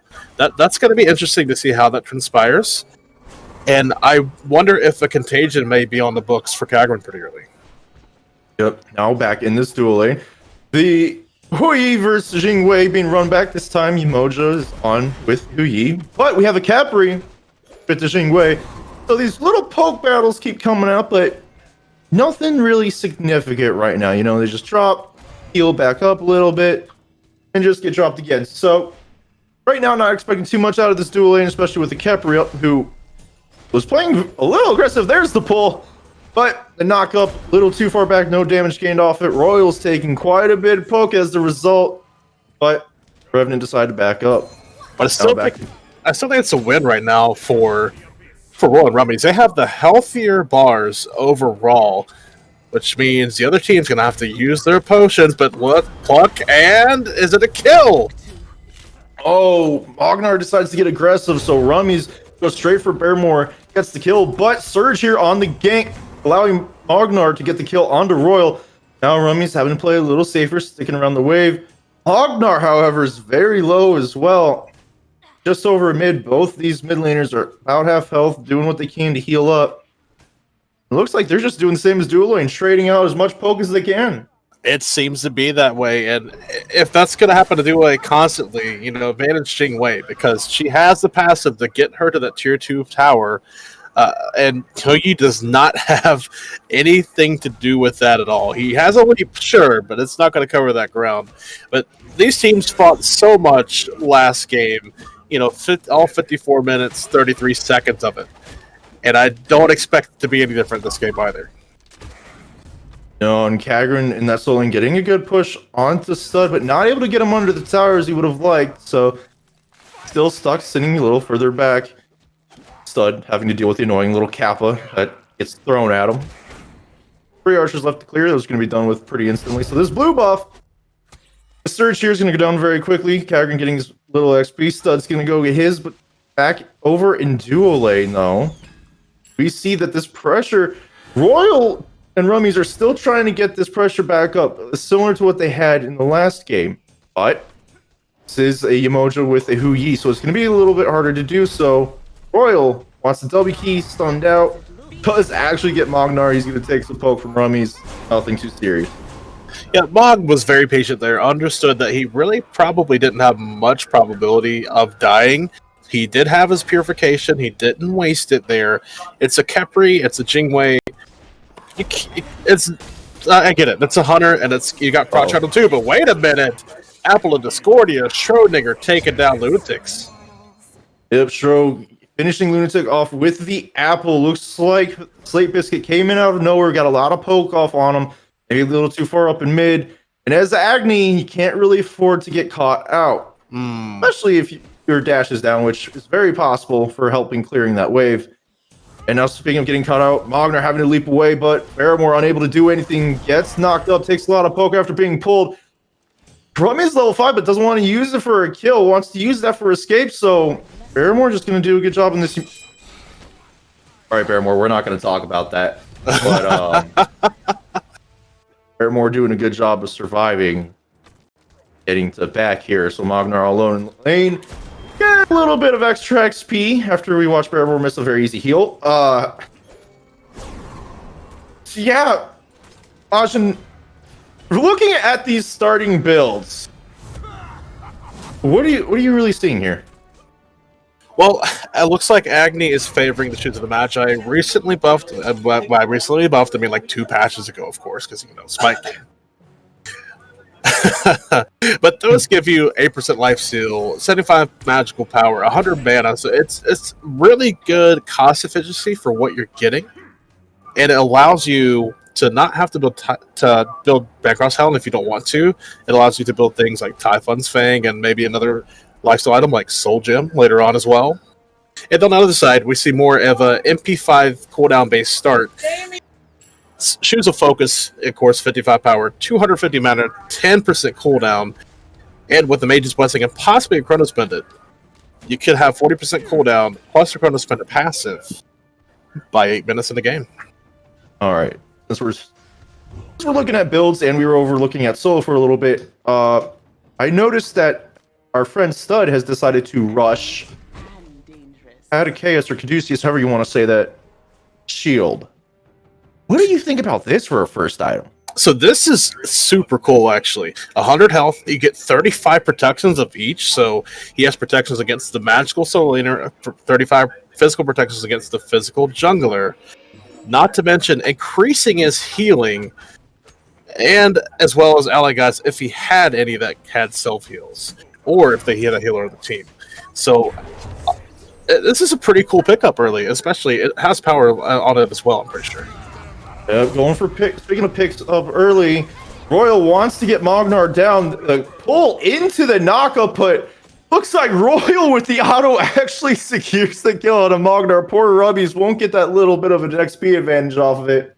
But that very important kill does go the way of Ascent. So now, Revenant down 1 kill to 3. Gold looks like it's about 1600 in favor of Ascent. It is 1600 as wow. On the dot, 1600. That's wow, look at you over here talking numbers and things. Wow, right on the money. Yep. Going back to that duo kill there, it looked a lot like Raffer and Dardas last season when they were running the kept reaching way, but of course that was mid and support then. But plucking onto a target, getting persistent gust right on top of that, therefore there's no diminishing returns, so you can control somebody for such a long time, and Kepler getting the kill, feed your support. Speaking of getting the kill, Stro gets the kill on Numbera, pushed up at these mid harpies. And these are important, but they're not important enough to die for here. So, unfortunate turn for Revenant. And, Royal nearly getting what he wanted, but does get the pluck onto Surge. Stro is here. Royal takes a little bit of damage, but Surge having to run away. Has to leap in the end. Actually gets away from the ult from Slate. So now it's a free ult from the Susanoo. Trying to keep this buff on their side, but Surge a little too soon. Stro managing to force away Lunatic. And now red buff goes to the way of Ascent. However, Magnar gets pulled in by Slate. Leap good enough to get him away. And now these little skirmishes may be turning out to actually end up with something bigger. This is all happening on the Gold Fury side, Majin. Oh, yeah. That's the hot commodity of the other game, as Magnar going to fall again in this ADC long lane. So 2-0 start for Rumies on the Jingwei. Now has 40 stacks completed for the Virus Gauntlet. Once it gets 70, it is evolved, and you have 24% lifesteal, around 65 power, and having that online so quickly. Oh my goodness. It is a big deal. And this further ahead that Rummies gets, the easier this Gold Fury is going to be. Oracle's coming back up soon. No one's there yet to take these down. That vision's going to be up for a little bit with that XP and gold. However, Revenant have to be very careful with how they decide to move. The Ascent's been very good this game of being on top of them with every bit of CC they can get. And I feel like it has to do something with how that last game went. Just seems like such a long, tight game mentally boosts the Ascent, but possibly affected Revenant very negatively here. As we've seen, this is a 5-1 lead in favor of Ascent. This early, the last game, it was much, much closer. It was much closer. It also was a little bit slower paced. I remember about 8 minutes in, it was still 3-2 in the kill column or something similar to that. But, I talked about maybe having 40% cooldown on Schrodinger's Discordia earlier. But instead, opting for the early game Rada Tahuti, 160 power, a passive of when your target is lower than 50% of their health bar. They're taking an extra 25% damage from all of your abilities. Honestly, I don't blame Stro for going this early just because he's been doing a lot of combos. Speaking of combos, in comes Surge and Lunatic with Rivers coming out from Barrymore to make sure that Royal falls. However, that's only for the Khepri support. You still have the carries who are up. I'd say that's a big ultimate to use in this situation to get that one kill. Yes, but at some point in time, soon enough, Barra's going to have this Breastplate of Valor online and not have to worry about that whatsoever. It can freely use it. That said, there's a long window open now that Ascent have available to take advantage of this emoji, potentially. Yep, Slate Biscuit managed to get the beads off, so the ult does not go through for Surge as he wanted to. Stro caught in the middle, doing a good job dodging in his invisibility. Surge falls to Slate. Stud comes in, picks up Barrymore off the back, and Kagrin's back trying to get something done. Does take out Stro with the ultimate, but ult comes out of Stud, gets some damage off. Slate finishes Lunatic, now chasing Kagrin. And Stud is just going all in for this. He wants this kill. He knows he can fight. Kagrin's going to push him back, though. And this is just going to be a slap fight now. Fight. Like just back in middle and high school again. God. Speaking of fighting, Rummy's 3 levels ahead. He's just every auto destroying Magnar right now. We just saw Magnar forced to under half health very quickly. So Ascent taking advantage of these health bars side. They want to get this Gold Fury, and it is going to be absolutely free. Slate deciding to ult even though it wasn't needed. However, not a lot of vision up on one side, so I'd say ulting for it just because you couldn't see from the dual side is pretty worth it. I think so, and it does have the Jotun's Wrath, so it does have 20% cooldown available. So that cooldown is on about a 72-second cooldown rather than the 90% right now. So, and if you know you're not going to be fighting anytime soon, it's definitely worth it, especially if you don't have that cooldown. But wait a minute, Stud might get picked up here with the rotation from Argent, gonna take him down alongside Kagrin of the Soul Lane. Unfortunate for Stud, he was trying to back, but Kagrin saw him after getting the blue buff, decided he wanted to go for it. Stud, unfortunately, no mana. Just nothing you can do there in that situation. Good job on Surge to keep up with Kagrin there and just to secure that kill in the end. Help give the Soul Laner a little bit of advantage, however, looks like Magnar needs a little bit more of that help right now. He's completely pushed up, down 2 levels to Rummies on this Jingwei, and instead of rushing Rage like we saw last time, she's rushed this Executioner. Oracle's going down. So Rummies is a force to be reckoned with right now, even without crit items. Yeah, and he does have, you know, I mean, he's playing Jingwei, so he does have explosive bolts, but even then, getting his spend online so early with Executioner, probably looking to deal with Umoja Uzubo combo maybe pretty soon if they decide to group up. Surge want to make a rotation, try and help Magnar, however, gets caught out by Slate and Royal. Slate doing all the work he can, trying to make this look like it was just him there the whole time. However, Barrymore wants to come in, but this rotation is very awkward. He just DC? I am not sure, but I do know that there was, even if he didn't DC, there was nowhere to go. He was completely trapped in by 3 members of the Ascent team. And just like that, we talked about this lead for Jingwei is getting even bigger now. Tier 1 towers being taken right in front of Magnar's face. Well, unfortunately, not a lot Magnar can do with this damage output from Rummies. And Magnar, only 25 stacks on Devo's Gauntlet with Ninja Tabi. Not much fighting back you can do. Sustain's lacking. Your damage numbers is just not going to be there. So he's really having to rely on the rest of his team. And from what we just saw, he's going to have to do a lot of farming with his team not helping because these fights are not going to go their way on that side, it looks like. Yeah, at the same point in time, it probably does allow Wagner some time to farm up. Normally, the ADCs, once they take that tier 1 tower, they look to start rotating like she is right now onto that red buff. Yeah, going for the free red buff, but over in solo side, Surge and Kagrin were trying to get Stud, but he's pretty healthy for having 2 people go against him. Unfortunately, did lose his blue buff, so not much else he can do, just go clear waves. With Kagrin now, looks like in mid lanes, they kind of want to start getting something going, but unfortunately, Slate's just pathing through. Royal is around the corner, but Revenant playing smart, going underneath the tower. Alt combo coming out from Lunatic, does get the stun, but in solo lane, all comes out of Surge. What and a Royal with Gabriel! the save just in time, so it's able to start walking away. Kagrin chasing, gets CC ultimate, comes through from Discordia. A lot of damage, and Royal secures yet another kill. This time with the Abduct. First time it was with that Rising Dawn ability, but my goodness. Everything that was just dumped onto one solo laner. You know, I will say Kagrin's been ahead of Stud this entire game for the most part, outside of the level 1-2 area. But that was so much invested, and I say so much. It's, you know, Discordia ult, it's the Capri ult, it's Stud's ult coming out as well. There was so much there. Yes, but at least the Capri ult was to save a life, so XP and gold did not come through for that kill. That would have happened otherwise.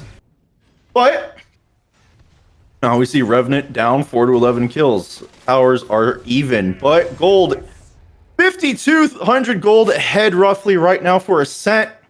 They've gotten Pyro. Primal Fury is coming up soon. My assumption is Ascent's going to start setting up for this fairly soon, especially if these mid waves go down quickly. Majin, should Revenant even try challenging this Fury? Well, it's rough right now. But with that said, you have a Hou ult, you can probably toss over the top of it, maybe get a steal here, but they're not even close enough, not even going to contest, just showing up here in case they look to do anything else after that gold. So each team now has got the Gold Fury in this game. Solo side, Stud forced to ult from 2 people trying to get him on their side of the Revenant side of the jungle. Just kind of walking away with this Kappa chasing him, trying to do as much work as it can, but in this mid lane, 4 group strong gonna finish off this tier 1, force Lunatic to run away. Ult does come through for a little bit of damage. No stun combo, however, so Ascent's gonna be allowed to walk out of this one perfectly fine. No, they're not starting fire. They are starting fire. Okay. Slate looking to start doing a little bit of zoning with Stud comes through. Kagran is there trying to get something done. Fire Giant at half health. Still going. No one has dropped this yet. Kagran is in the center. Just dies to the Discordia Apple, but Rivers comes through from Fairmore. Royal with the 1000 IQ. Self-res. Used it sorely, but still works. However, the triple stun coming for Yamoja, though. Setting up 2 kills for their team. Lunatic picking those up. Trying to get a third on the show. Surge doesn't get it. Lunatic does, but Rummies takes out Surge. Ultimate comes through. There's now Airmore low. Ognar is actually gets hit, leaps away instead of on. Rummy is allowed to freely pick up Barra, but Lunatic getting the applied dot damage from his dash manages to pick up Rummies. That is a deicide for Revenant off of Ascent's very greedy attempt at a Fire Giant 18 minutes in the game. The only reason they tried that fire, they did have, you were talking about a 5,200 gold lead. And then the last time they checked, Mariner was in that left lane pushing away. They probably assumed he was going to stay in lane like he did the previous game, and they could just get a 5v4 advantage. But that's not what happened. Mariner backed, he showed up. You know, Kagran ends up dying in the beginning, but he did a lot of work there. And because his team followed up after the point, they were able to kill all 5 members for that deicide and still having 2 alive after the fact. Now, one of the things I want to talk about off that fight was Royal's self-ult when she was the only one in Yamoja's. The fact that she was able to get that res, it just caused so much problems for Ascent, it seemed. Or not for Ascent, I'm sorry, for Revenant, it seemed. Because now that body is back. It just takes so much longer. Even though overall they won, that was a pretty long engagement because of that. It was a super long engagement. And what's the last time we backed about a full Soul Reaver? Because that's what Lunatics just did. He had 3,600 gold in hand. Gets the 30 mana, the 10% magic penetration, the passive as well, and don't forget 110 power. You know, this is so much.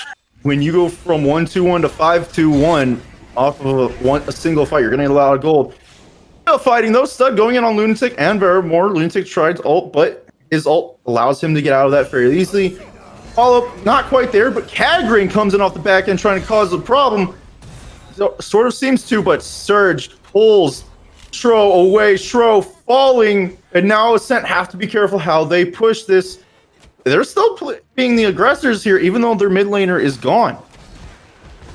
Yeah, they definitely are at this moment, and you know the Discordia passive is on Discordia itself, so it's not like anyone's able to use it right now. But oh my God, Stud got deleted off the map. Woo! Where did that come from? Revenant doing a very good job at these counter engagements. Ascent keeps playing very, very aggressive. It's disappointing to see them to play that way after Shro gets deleted right there, because there was no one really low on the side of a Revenant in that fight. So taking that fight is a little awkward, and now they may possibly lose this tier 2. Surge, however, gets pulled in by Slate. Lunatic decides to delete Rami's ultimate coming out from the Susanoo. He's got Kepri on him, and now this tier 2 is free for Revenant to take. And now they can rotate the fire potentially after this. Might just do the safe play and get Pyromancer, but it is a 5v3 advantage right now. Yeah, I don't think they go for fire here due to Emoja's health. I think it's a little too risky, especially with members coming back up from Ascent. So yes, as you said before, they do end up taking the safe play, going for Pyro here. However, this does allow them, if they want to come straight back for fire, they can. The movement speed is very good, will get them a good ways across the map. Does not give Ascent the time they would need. However, instead, Agron's gonna start fighting Stud on his side of the map. Run around, try and go, but Slate and Royal are here. Will Kagran be able to overall get away? Stun comes through, but Ultimate allows him to walk out free.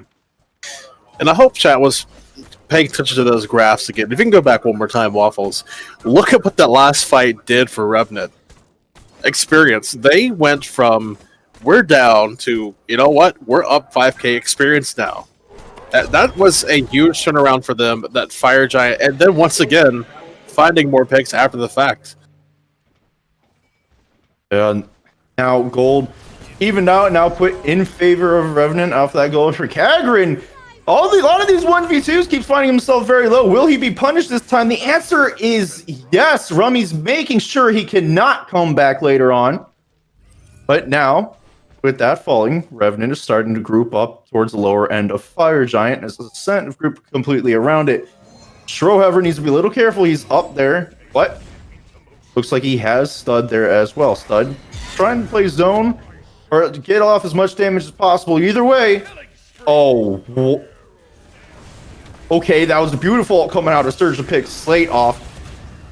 You have solo down, jungle down, but Stud forced up into the ultimate off of that. Now has to run away. Ascent are actually the ones backpedaling now, which is a little surprising considering they had the 4v5 advantage.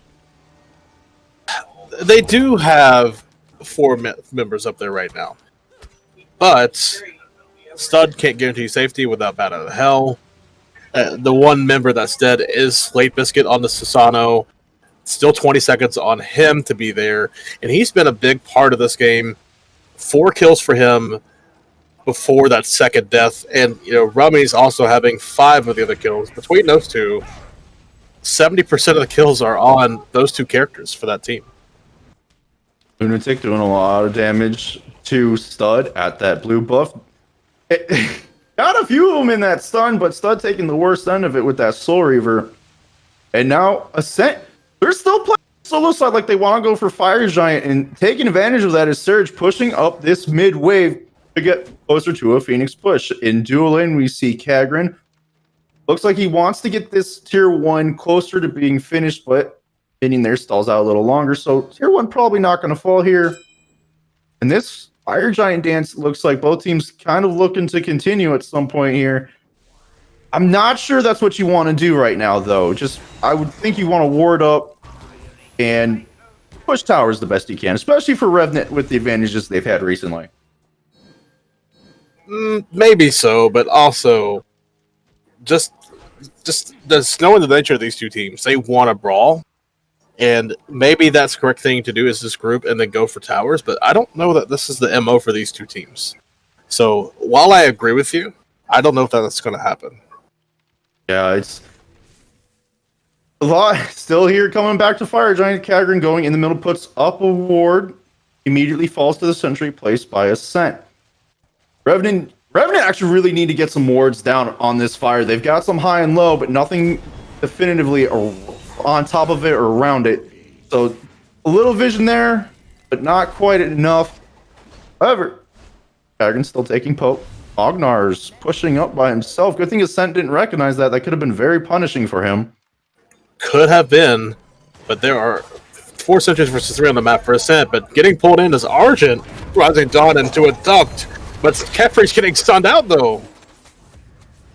Good lead coming out of Surge to avoid the ultimate out of Slate. However, River's Rebuke comes up, but Rummies decides to get his ult, so does Stud and Magnar. Stud actually getting deleted by Lunatic in the back end. Slate coming through very late, no ultimate, but he's still able to get a lot off. Movement allowing him to keep around wherever he wants. Lunatic trades him out for Barrymore. And now Capriel comes out, saving Rummy's life. Shro finishes Surge on the other end of the fight. Lunatic triple onto Rummy's. Magnar comes in for Shro. And Kagrin's Shro actually deletes Magnar. Lunatic gets caught and finally dies. Both mid laners getting the triple in these fights. And Majin, I think that says a lot about how this set as a whole is gone. Shro and Lunatic being heavily relied on for a lot of damage and finishing kills. Oh yes, so we mentioned last match they were approaching 50k at about damage each, about 45 minutes or so in to that match. So to see this again with an Agni and with the Discordia that was picked away, that's definitely not surprising at this point. But oh my goodness, if you would have said who won that fight, I think I would have said Ascent before them, because how much ward control was in their inventory. They had 3 sentries, and now they still have 3, but they ended up actually having 4 beforehand. But just having the triple kill advantage initially from Lunatics was kind of changing my mind. I was like, man, maybe this is actually Revenant's fight, but no. Stro said, no, thank you. We're going to take this. Yeah, and it does help. Royal was there to pluck him away from Stro. Otherwise, that could have been a lot of bad things for Ascent. So, saving that fight with the help of Royal, Stro getting a triple kill. After Royal did a good job of saving Rummies, unfortunately, Lunatic managed to come back, it up. But now Fire Giant being started by Ascent. Kagran's the only one nearby for Revenant. Rest of his team's coming up a little late. Fire Giant half health, falling to a third left. And Kagran's in here. Ascent decided to drop it, slowly regenerating health, but Kagran goes for Stud McBeast. Moja actually pulls them both back. CC coming out, and Lunatic getting deleted by Stro. Ultimate came out from Slate to affect the rest of Revenant that was there. Kagran falling very low. Ultimate trying to get away. Stud chases. Stro cleaning up Barra. Stud finishing Kagran under the tier 2 tower. Now Surge, he wants to look for the back end, but he still has to be very careful. He is an Awilix, and as we all know, Awilix tends to fall off later in the game. Magnar's around, but right now, this Fire Giant looks about as free as you can get for Ascent. I think so. And Magnar's on the right-hand side, but, what does he got? He's got a Ricochet. He doesn't have anything else up, and not even going to try. Just going to push the wave out, and Stud's there just to make sure, hey, buddy, how you doing? Get the hell out of here. Yeah, Stud now chasing Magnar under the tier 2 in solo lane. Magnar does not want any part of this. Beads are used to keep him going, but Slate with the late pull just in time and killing Magnar at the end of it. Now, this is a 5v1, about to be a 5v3. Phoenix push, and Surge is looking for something, pulls in, but it's Royal on this character, not the target you want. So Stro ends up finishing Surge off, and this Phoenix is now dropped immediately. Paramore throws up the ultimate, gets Sun twice, gets rooted, but not a lot coming out of it. Lunatic taking that Discordia ult. Heat and Aegis pops. Kagran trying to deter them away. Ascent decide they're going to try and split. One wanted to get that mid Phoenix, but the rest of the team says, no, let's go around, place a little safer because there's a tower up. Oh, yeah, that tower is up, which means even if they wanted to go to the mid Phoenix, they're going to take damage for no reason. Might as well go the safe way around. And afterwards, if you can push down these two towers, the mid and the left-hand side, that is, get the Gold Fury afterwards. Kagran positioned very aggressively, taking more damage than what he needed to in that moment. Now forced off the tier 2. Lunatic doing quite a bit of damage to Slate and Stud, though. So now Ascent looks like they're going to position for this Primal Fury, possibly push to tier 2 and dual lane afterwards. Majin, what does Revenant have to do to turn this game around? At this point, I think you just have to... I think they have the better defensive siege anyway as a comp, with the Kuzubo ult, with having Agni on your team, and having any kind of AoE stun that's that big.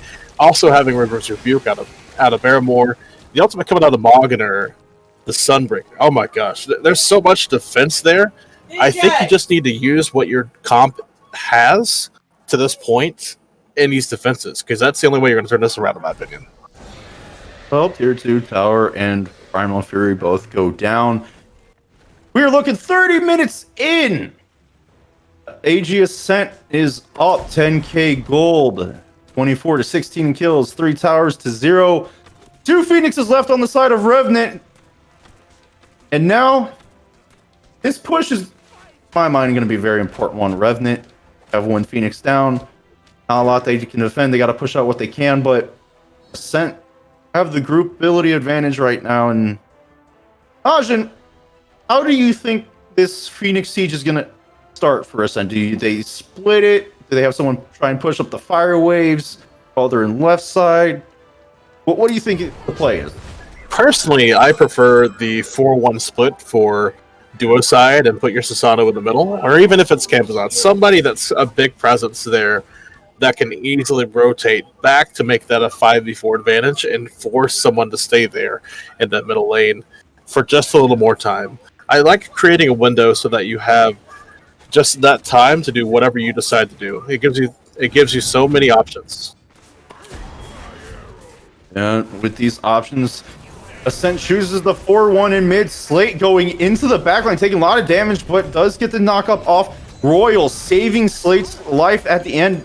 That ultimate was good. And actually, it does end up being good enough to keep him alive. Agron uses the ultimate to try and keep the chase going. Unfortunately, falls too low. Surge in the backline, however, gets forced away. Now is being punished for it. However, does not fall. Kagran does not fall either. Suns are dropped by Magnar to zone them out. But Ascent with this Fire Giant, they're still healing up. They still have time to push. This heavily favors Ascent right now. Oh, actually, go ahead. And now the Phoenix is going to be dropped. Rummy's is pushed. They pushed so aggressively that Rummy's just had free space. However, will they be punished for it? As a couple of them are very low on health. Stud is punished in the end. Lunatic cleaning up that kill. Rummy's having to run away. Kagran stopped by his own Yamamoto! No! This allows Ascent to freely run away. And Majin, Revenant had a chance at getting Rummies. They had a chance at getting rid of the ADC that has been causing them problems the entire game. Their tower, the enemy tower pusher, that being Rummies. But what I was going to say earlier is any ultimate that I spoke about earlier was down and used in that engagement over in the left-hand side. No kills were gotten out of it, which is really bad because you mentioned the Fire Giant buff was there. They were healing up, and that just gave them the easy advantage just to walk into that to that Phoenix over there. Now, Fire Giant respawn. Pyro is actually dropped by Revenant as they see the members of Ascent coming. So, Ascent decide they want to pick this up, finish it off. This will allow Stud some movement speed so he can get back to Fire Giant sooner. Slate chooses to be the one zoning. Royal's going to look to assist if needed, but damage is going off. This Fire Giant's already 3/4 health, close now at half, actually almost. And Revenant, if they're going to do anything, need to make a move. Slate taking half his health, but still doing a good job of staying away and zoning. Royal moves up. Fire Giants actually drop. Ascent said they want to take this fight, and they're actually getting the worst end of it with Ascent being, or Slate being so low. They might have the worst end, but the lowest mana is the Agni, so although the ult doesn't cost any mana, he still has the rest of the kit to have to use to be effective. Yep. Now, Ascent having to reset. Revenant's able to sit around this Fire Giant a little longer. The members, little damage being done to them. Not being healed up quite yet. I'm sure Paramore's waiting on that ability to come a little sooner, but for now, saving what Omi she has for the fight. Revenant, this Fire Giant's very important for them to defend, because if this defense goes wrong, this game will end very quickly. In the mid lane, we see Surge and Slate trying to clear these waves, trying to get their teams an advantage, but in the end, they're probably just going to trade out Slate, the one taking poke in this engagement. Surge using that Panther to just poke him out a little bit. But now, on the solo side, Fire Giant has been started. Looks like Ascent want to bait Revenant in, but Revenant are doing a good job keeping their space. Kagran the only one up. And just to dash away, but in mid lane, Slate gets aggressive, deleting Surge. Now Stud and the rest of Ascent want to take this advantage and go in. However, Rivers coming out from Umoja is good to save his team, sacrificing his life. Strobe getting the kill. Stud gets the ultimate from Royal. Surprisingly, Lunatic still decided to ult, seeing that come up, but it does force him back. Kagran gets out safely, and now members of Ascent are going to look to do the enhanced Fire Giant. And this should be a free enhanced Fire Giant. No one's close. Everybody's focused on that left-hand side with those minions pushing in towards that Titan. We have the Agni and the Hou-Yi on the side. So this is absolutely 100% free enhanced Fire Giant, and that is a huge way to say we want to end this game. Now, members of Ascent are grouping up on this solo lane side to get the already weakened Phoenix, as the one in dual lane will be coming up here shortly. Magnar doing a good job of pushing these waves out, not going to let them push into that for free. So now backing wants to help his team on this right-hand side. And Stud going to push up the mid. Slate may end up helping. Rest of Ascent trying to figure out what they want to do exactly, as Royal moves over with Slate. Actually gets Surge, but nothing comes off of it. So now all members of Ascent are actually going to go for the Phoenix just spawned in dual lane side. And Slate wants to position very aggressively here. Members of Revenant playing a little back off Phoenix, knowing that even though it's something to defend, it's too weak, really. So, getting the ultimate off of Barrymore, and Stud is soloing the Phoenix with Surge there. Surge taking more damage than what he wants to right now. Under half health, Stud goes into the ultimate. Healing coming out of Barrymore, though, is too strong. Put Surge well enough above half health to keep his life going. This is now becoming a Titan siege on the side of Ascent. All Phoenixes are down. Revenant backing up, trying to get the heal from their Phoenix. Or Fountain, sorry. Our minions are in. Lunatic's doing as much damage as he can. Ultimate coming off of Royal to save Rummies yet again. And Ascent are backing out, but they are taking care of Kagrin, who's in the back line. Surge takes care of Biscuit, who was a little far off and away from his team. 5 members still up on the side of Revenant. Ascent lose 1. Now having to back off. Stro, however, finishing off Surge. But with Lunatic still up, Ajin, this Titan attack may not be as feasible. Oh no, it's not going to be easy when you have an AoE stun ready to hit at any time. Look at that. Forces the agents off the show. The second one hits for 670. Oh goodness, and Kagrin catches Royal out and pushes her back. But Rumies finds Magner, and Kagrin looks like he may fall. Over aggression coming out from members of Revenant. Stro takes advantage of that, and they get some kills. But however, Ascent, instead of finishing running away, come back, and Stro falls to Lunatic. Now Royal in a trouble spot. Lunatic heading another. Lunatic is 12, 4, and 5, putting in work for his team. 49,000 player damage. Imagine that was a really good Titan defense for Revenant. They lost every Phoenix, but managed to defend what truly mattered in this situation. And unfortunately for Ascent, even though Kagrin and Magnar got a little over aggressive on pushing them back, they decided that even though they were going to turn, they wanted to stay a little too long to get more than they could chew. I think so, but anytime you have an Agni, we mentioned earlier, it's so hard to siege anything with an Agni available. But the 50k damage coming out, the 12-4 player record right now.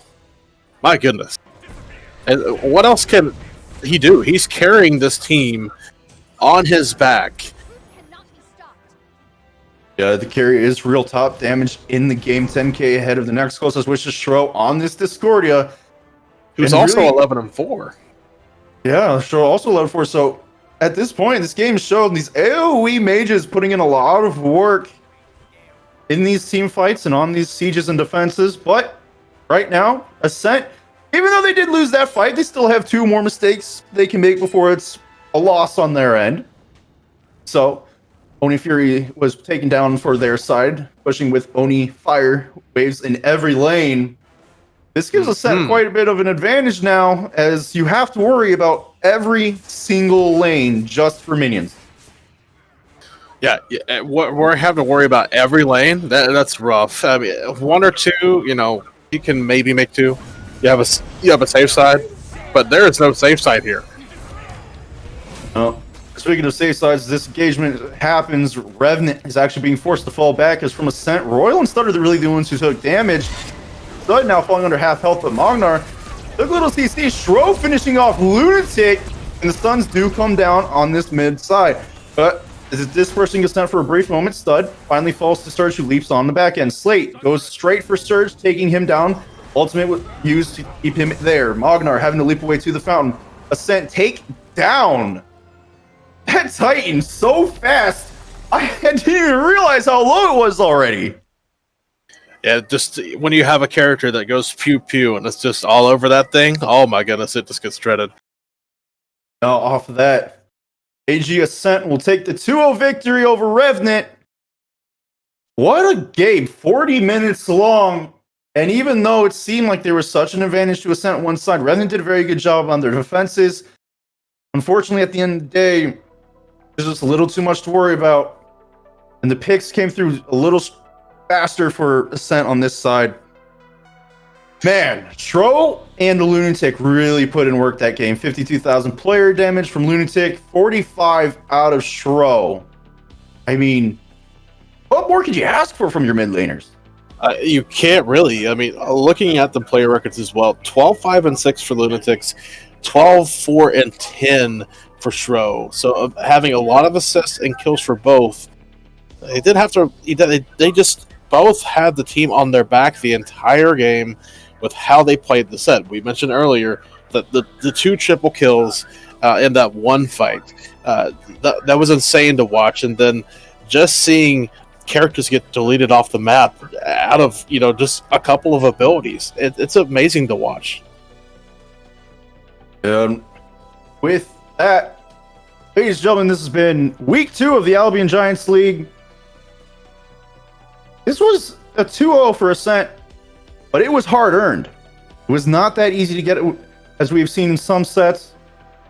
But Majin, I believe you said earlier that with Arma there are some jerseys and other merch out for Albion. Oh yeah, it's amazing. If you have not seen these jerseys yet, once you look, you're going to want to grab one. They're so nice, so nice. You have the standard orange and black, of course, because it's your colors. But there's also an alternate that has the pink, so you can get one for you, you can get one for your girlfriend. You get it all and done with at one time. So check it out. Should see it on the screen. Arma.com/Albion Giants. Yeah, and I saw these earlier before we got into our game for the night. They're very clean looking jerseys. Other merch also available if you're interested. But after that, I believe we have some standings we can look at for week 2. I'm a troll, and let me send out the waffles real quick. Okay, I guess we are waiting. So you guys can keep looking at these jerseys if they're still on the screen. And just make you want them even more. I don't know, that orange and black actually looks really clean, Majin. I'm telling you. It's just, I ordered mine. You can actually put numbers on the back of these jerseys too. So, I did something cute. I put 24 on mine. I put 7 on my wife's. So we're together 24/7. Man, you never know. Maybe you'll see some people at HRX with these. If I'm able to go, you'll definitely see me there. And I would definitely be wearing that if that's the case. Here it is. Still waiting for the standings. Troll strikes again. Everyone, these 2 weeks of the league have been very interesting. We've seen some 2-0s, we see some 2-1s. At the end of the day, some very close, some not. But that's all part of the fun of the league. Play around people at your rank. Try and improve. Try and show what you're made of. That's at the end of the day, we still have how many more weeks to play to go through? We have 5 more weeks, and then there is the championship tournament the week after as well. So how this is going to work is the more points you get, you'll get the top seed. So most points top seed, lowest points bottom seed, and you're fighting for your seeding during the split. Yep, and for anyone who feels like they've gotten off to a rough start, you still have 5 more weeks to turn it around. Plenty of time to improve and bring it back from the bottom. But I'm sure everyone in chat's wanting to see these standings, know where their teams are, know where other teams are, have an idea of what's going on as we wait for these to come up here soon.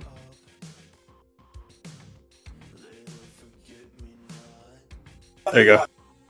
It's huge because I'm a troll and forgot to resize it. But at least it'll look beautiful.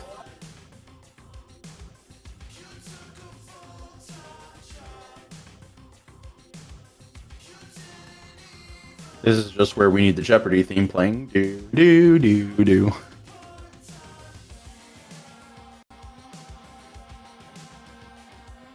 He's got to save it, folks.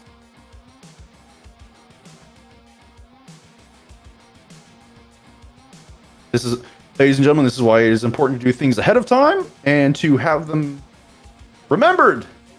Yes. Otherwise, you end up stalling and delaying. Otherwise, wait a very long time. Otherwise, you just get memed on Twitter about being a 2-trick hell Scylla player, and and then adding on the fact that you forgot to send graphics over to your production manager. So you know, you don't want that to happen to you. All right. Now we have confirmation that the standings are coming up on screen. So with this, we're going to take a look at our seeding overall. So as of week 2. Remember, we do have week 3 coming up very soon for casting. We still have one coming up Wednesday, 7:30 Eastern.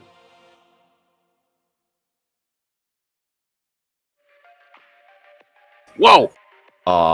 Very zoomed in, as we see.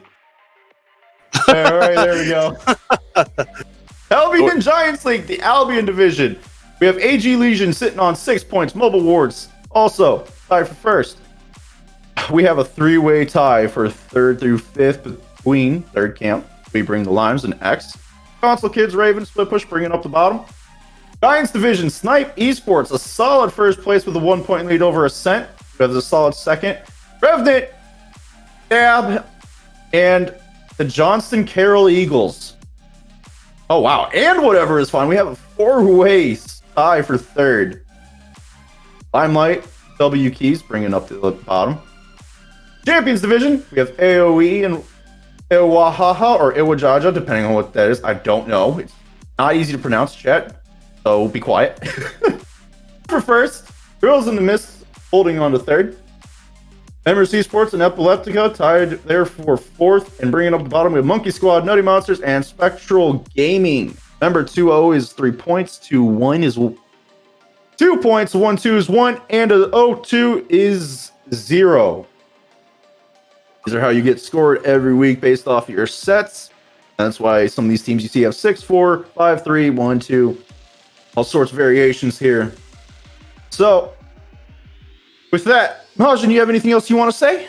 Yeah, I will say that this week you'll be down to 2 teams in Albion that will have 0 points. The Console Kids and Ravens that play each other. So there's potential that one of them will go, maybe get 3 points, maybe 2, and if the one gets 2, the other one will get 1. So could be down to 1 or 2 teams to 0 points after this week.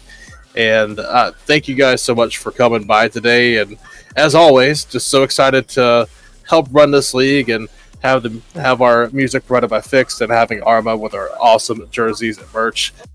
And thank you to Angasari for helping us run this AGL. And thank you so much to TIH Waffles and Supersonic Blur helping me today make this happen for you.